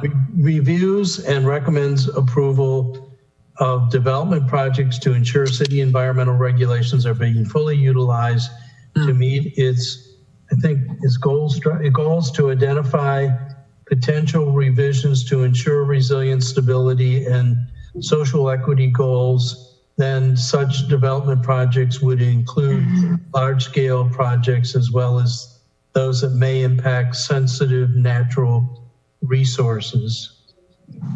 So it's 2 sentences. I think that's okay. You could say applicable or something like that to clarify that they wouldn't necessarily be reviewing every permit, but just ones that fell into that second sentence. But I thought the issue, however, and we did have this discussion in Economic Matters, that it's the approves part that is of concern. That planning and zoning would be given over the authority to the approval process. To this right. So recommends, or it would be a recommendation of, or.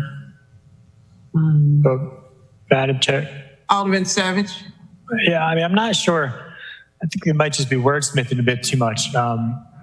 Because if you look at even the other sections of the code, for example, grading, the grading permit, the stormwater management, they even all mention, different sections of the code have different agencies that have the authority underneath that code to be giving reviews of certain programs. And that's all a part of the planning and zoning overall review. And so but each of those programs and positions, in case of for example, fire marshal, they get approval. It's approved, deny, or require revisions. And so, but it would still all be administered through planning and zoning still. So I don't quite see the need, given that the other code doesn't really make that distinguishment about recommendation or final approval. It's kind of already established in the code based on the authority for these programs. So, we do it differently. I'm sorry. Oh, sorry. In different sections of the code, but there aren't, not that I know of, are there sections where we say something like Department of Public Works will approve the grading permit, so there's not that exact language, but I get what you mean. I'm not sure the exact wording. City Manager Gerald? Yeah, and then just real quick, so the appropriate language may just be reviews, because what that means is that this office has to review these projects. And so I think it's sort of implicit that they would recommend approval or provide comments or whatever they would do after their review without saying recommend approval. So I adamantly disagree with that. And for me, this is a deal breaker. Otherwise, to me, all we're doing is creating a special assistant to the city manager for sustainability and resilience. And my whole problem with the Department of Environmental Policy was that there was no sign-off power there. Reviewing it, suppose you review it and you don't like it.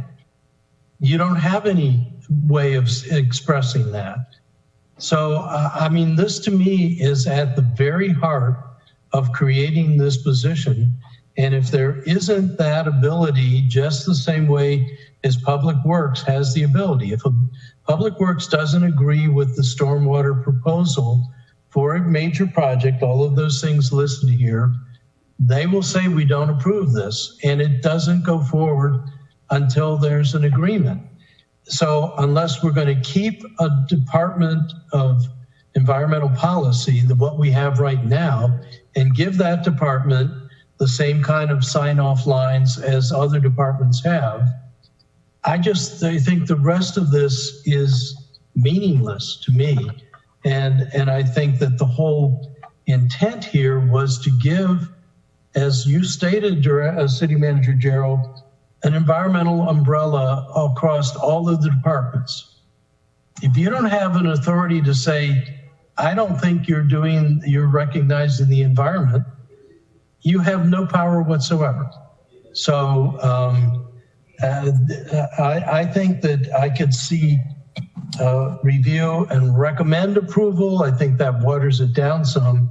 But if there's no signature line for the deputy city manager or the director of the Office of Legislative Policy, I don't think we have anything. Yeah, I think the point though is that that the other agencies that have that same authority that we want, I think we all agree. So nobody's disagreeing with what you just said. It's just how do we word that in the charter? And this is the charter that we're talking about. So how do we word that in the charter that this position has the same authority that all the other departments that review, and until they're satisfied, the project doesn't move forward? How do we word that in this paragraph so it elicits that same sort of authority that we want for this position that the other ones do? We don't want to give them approval authority because that's only planning and zoning. But what we want is that they're satisfied with the project before it moves forward. So how do we word that? That's, I guess, the question of the day. Well, I'll do that. Yeah, I mean, I agree with Alderman Arnett. I do think it needs to be approved. Anything it needs, I don't think recommends is strong enough.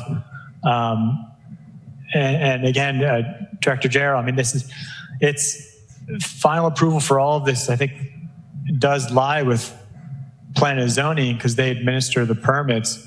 But again, I'm looking at the stormwater code, and it says that a grading permit should not be issued for any parcel or lot, blah, blah, blah, unless it has been approved by the Department of Public Works.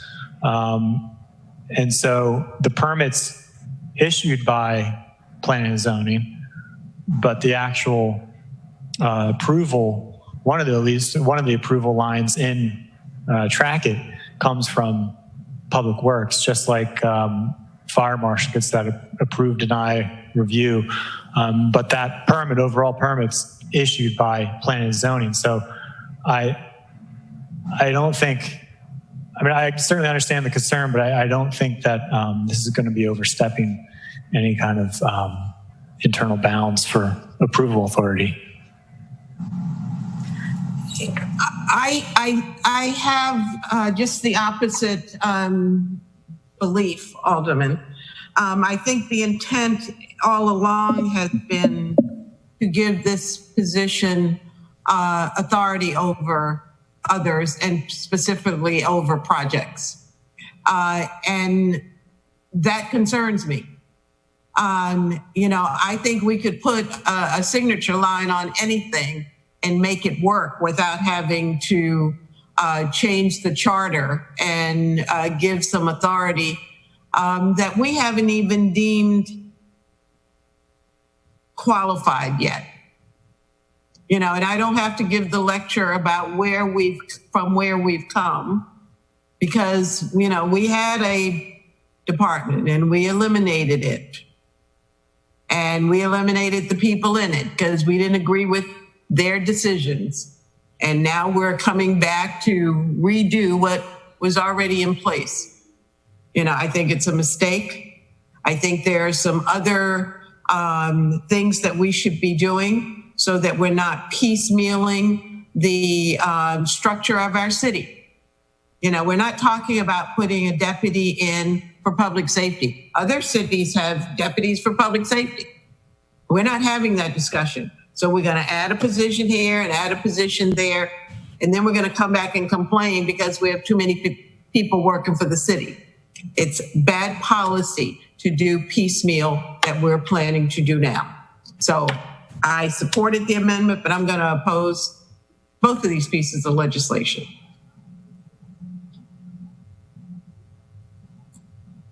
Madam Chair, I believe I made a motion to recommend favorably Amendment 10. Yes, you did, and it was seconded. Is there further discussion? Hearing none, all in favor of Alderman, repeat your Amendment 10, please. Before you do that. I'm sorry, Ms. Green? Are you doing Amendment 10? Yes. Because you got, no, I know you're doing Amendment 10. Sorry, I didn't mean to say that. You guys we're talking about amending it? No. Well, that's So what I'm asking him to repeat the amendment. I thought I heard that it was going to be changed to recommends approval, but maybe not.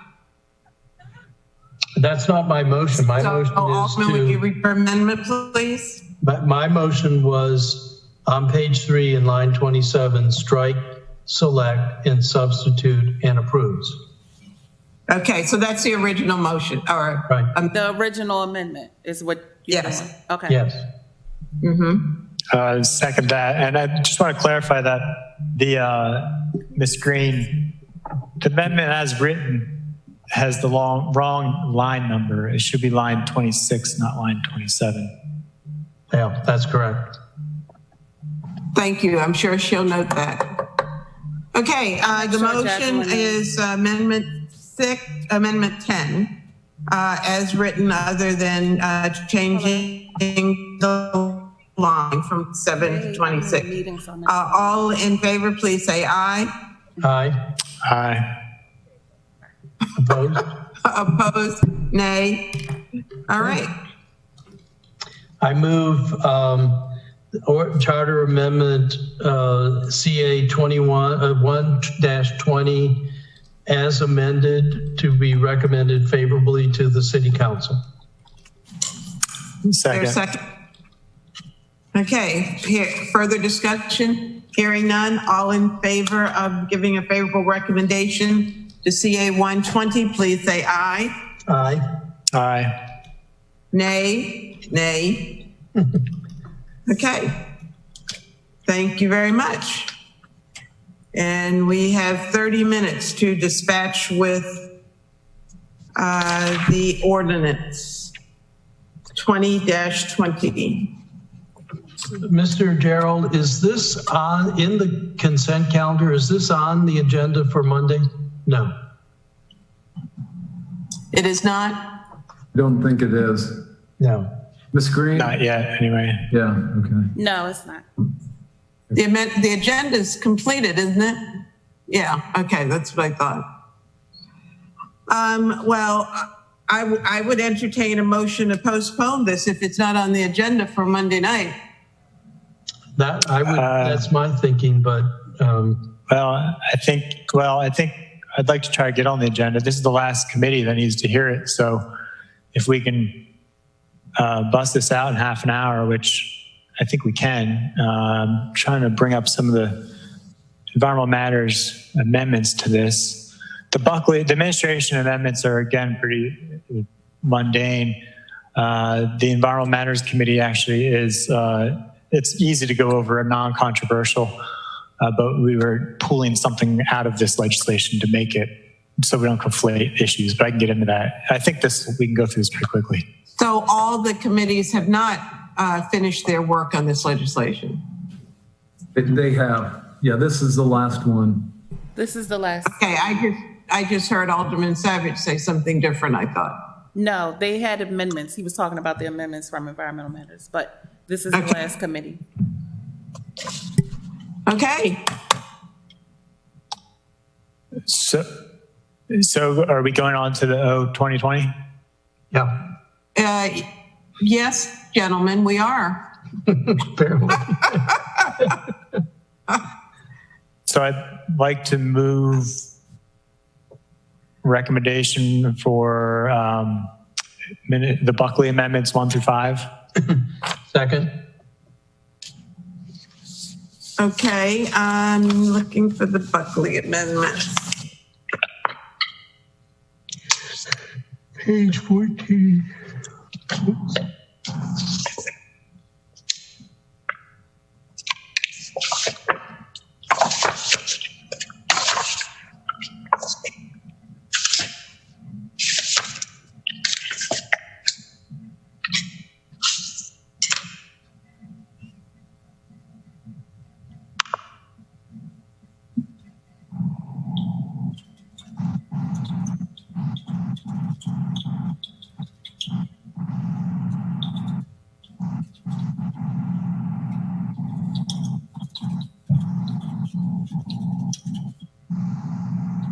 So the Buckley amendments, and then there's Environmental Matters Amendment, and Environmental Matters Committee.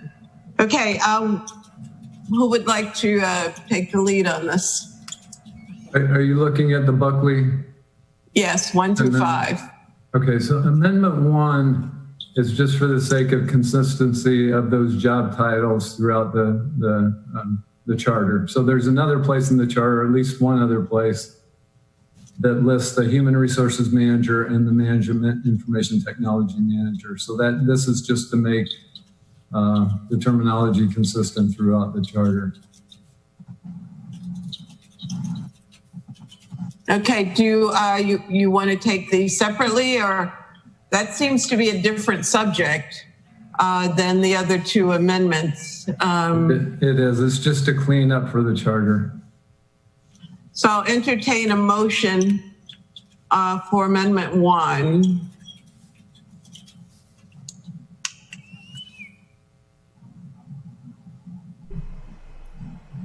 Sorry, what'd you say? I'm good with leaving it the way it is, but I suspect you guys are not. Ms. Green? You guys just did a motion to recommend 1 through 5. So are you? Oh, okay. Well, one is very different from the other 4 amendments. So I think we should take that one separately. But you're right. That's fine. It's fine with me. I'll withdraw my motion. If you want to, we can do it and introduce a new one for recommend approval, or I'll move Amendment 1. Okay. Second. All right. Discussion? Hearing none. All in favor of Amendment 1, giving it a favorable recommendation, please say aye. Aye. Aye. Nay. Nay.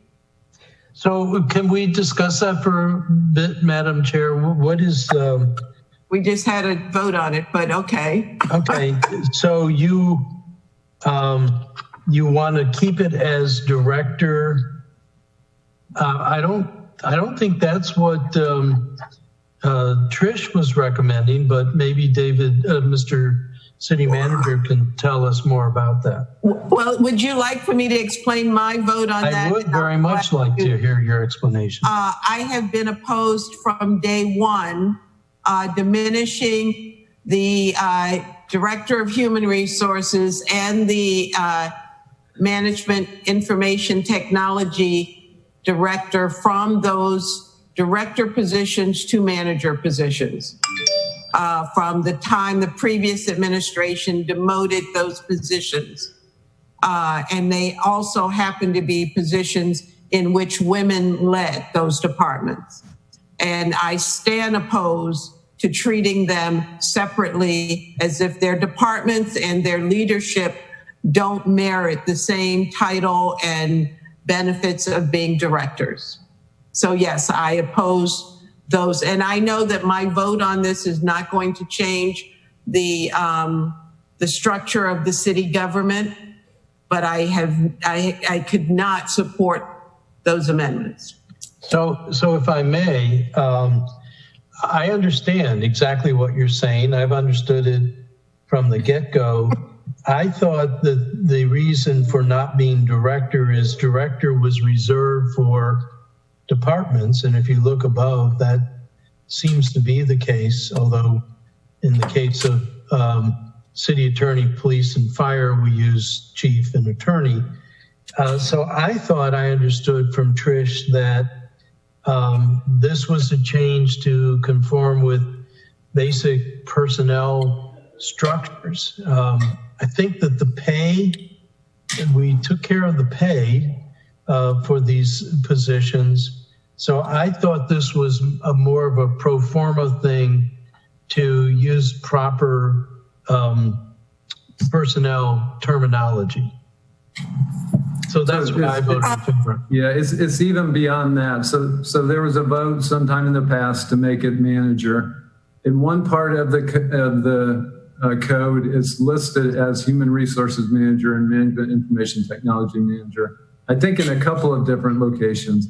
In this one location in the charter, that change was not made, and it should have been. So this is just to correct that error back when that vote was taken to make these manager positions. So it's to make it consistent throughout the code. And I do understand that, but philosophically, I'm opposed to the actions that were taken, no matter where they appear in the charter or in the city code. And so my vote is reflecting my opposition to diminishing those departments. Okay, thank you. I did want to hear that and get that understanding. I think my objection is this is another one of those stylistic changes. It has nothing to do with the rest of this legislation. And I know it's being done for expediency, but I really wish these things confuse legislation for me. And I really wish that we could take care of these as separate parts of legislation. So that's my objection. I do understand your philosophical position, but mine is more, we're just throwing these things in out of the blue and they have nothing to do with the real intent of the legislation. And I think it confuses things. Alderman, you did support it though. I seconded the motion, yes. Well, we had the vote, but No, I mean, you had the vote and you voted for it. Yeah. Okay. So we could have a motion to reconsider. Let's move on to the next amendment. If you guys want to get through this in the next 20 minutes. Amendment number 2, City Manager Gerald, do you want to speak to this? Sure. Let me go back to so it's page 12 lines. Strike lines 20.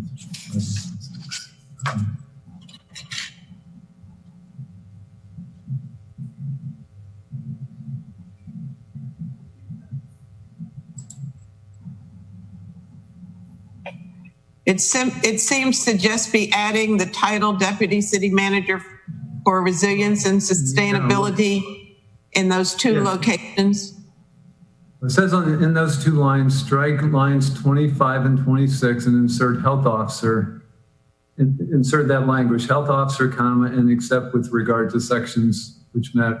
So it assigns those responsibilities for those sections to the health officer,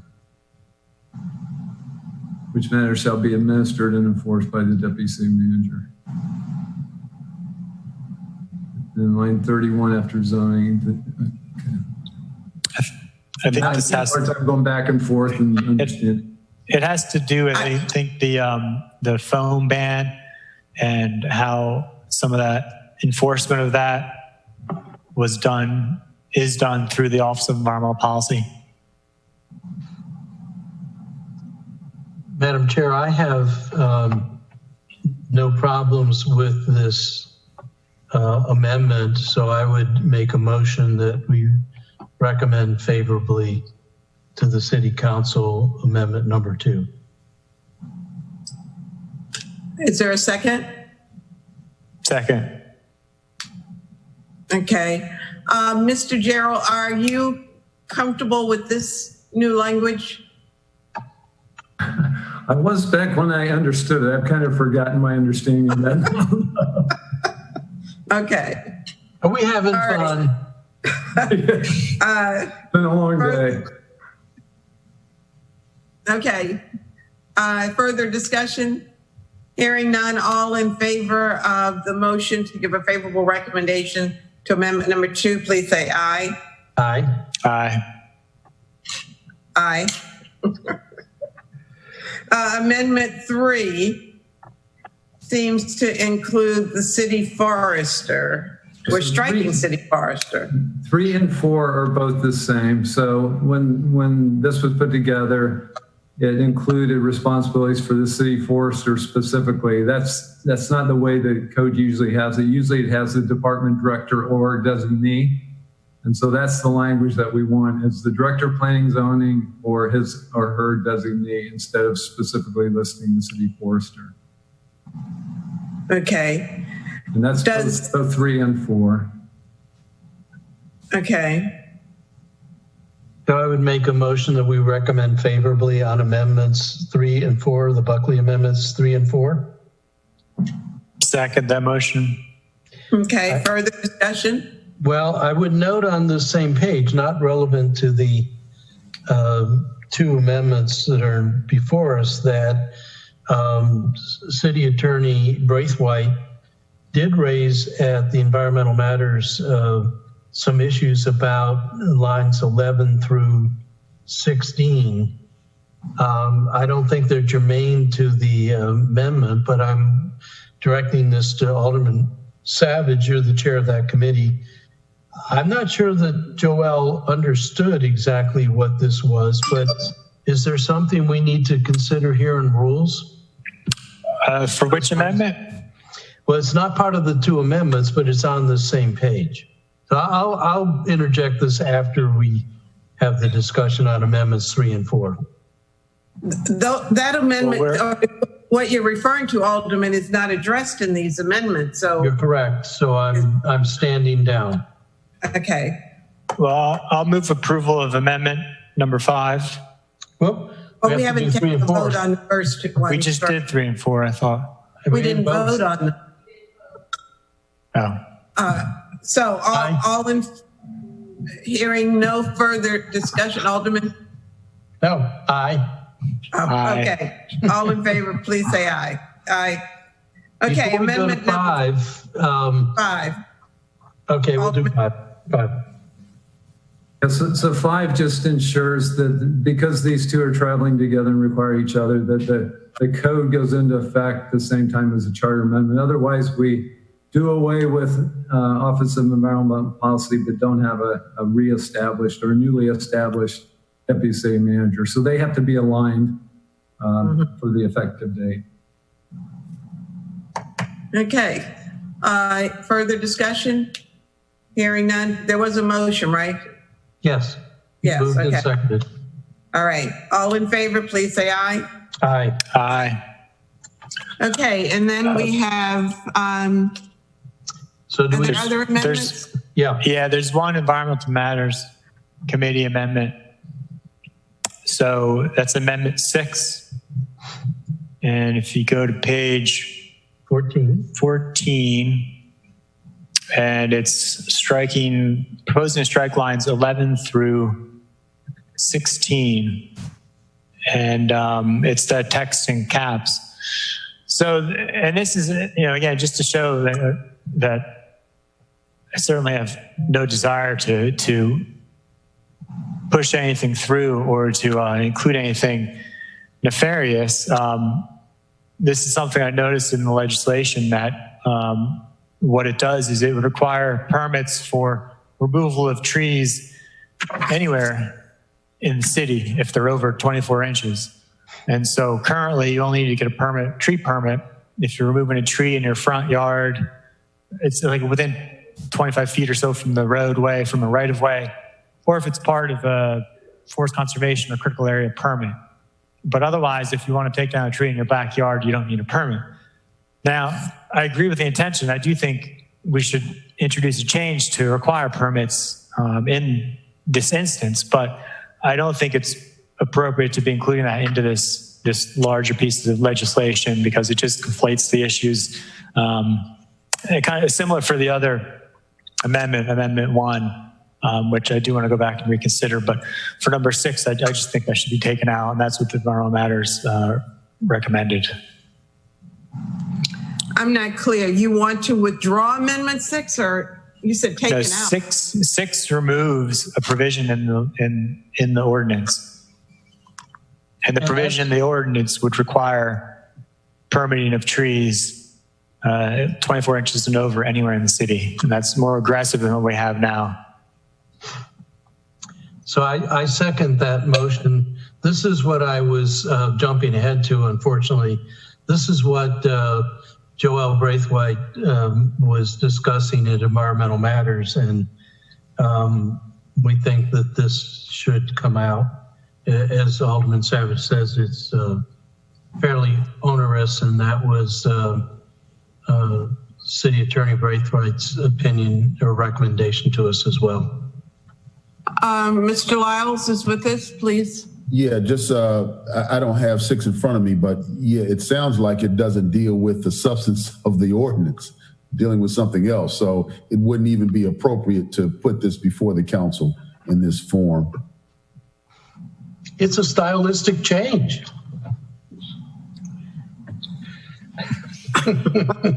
Okay. So the motion is to strike that language, and I seconded Alderman Savage's motion.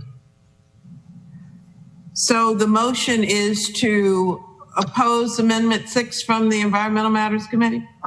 No, Environmental Matters Committee recommends that we remove that provision in the ordinance that institutes this new tree removal policy.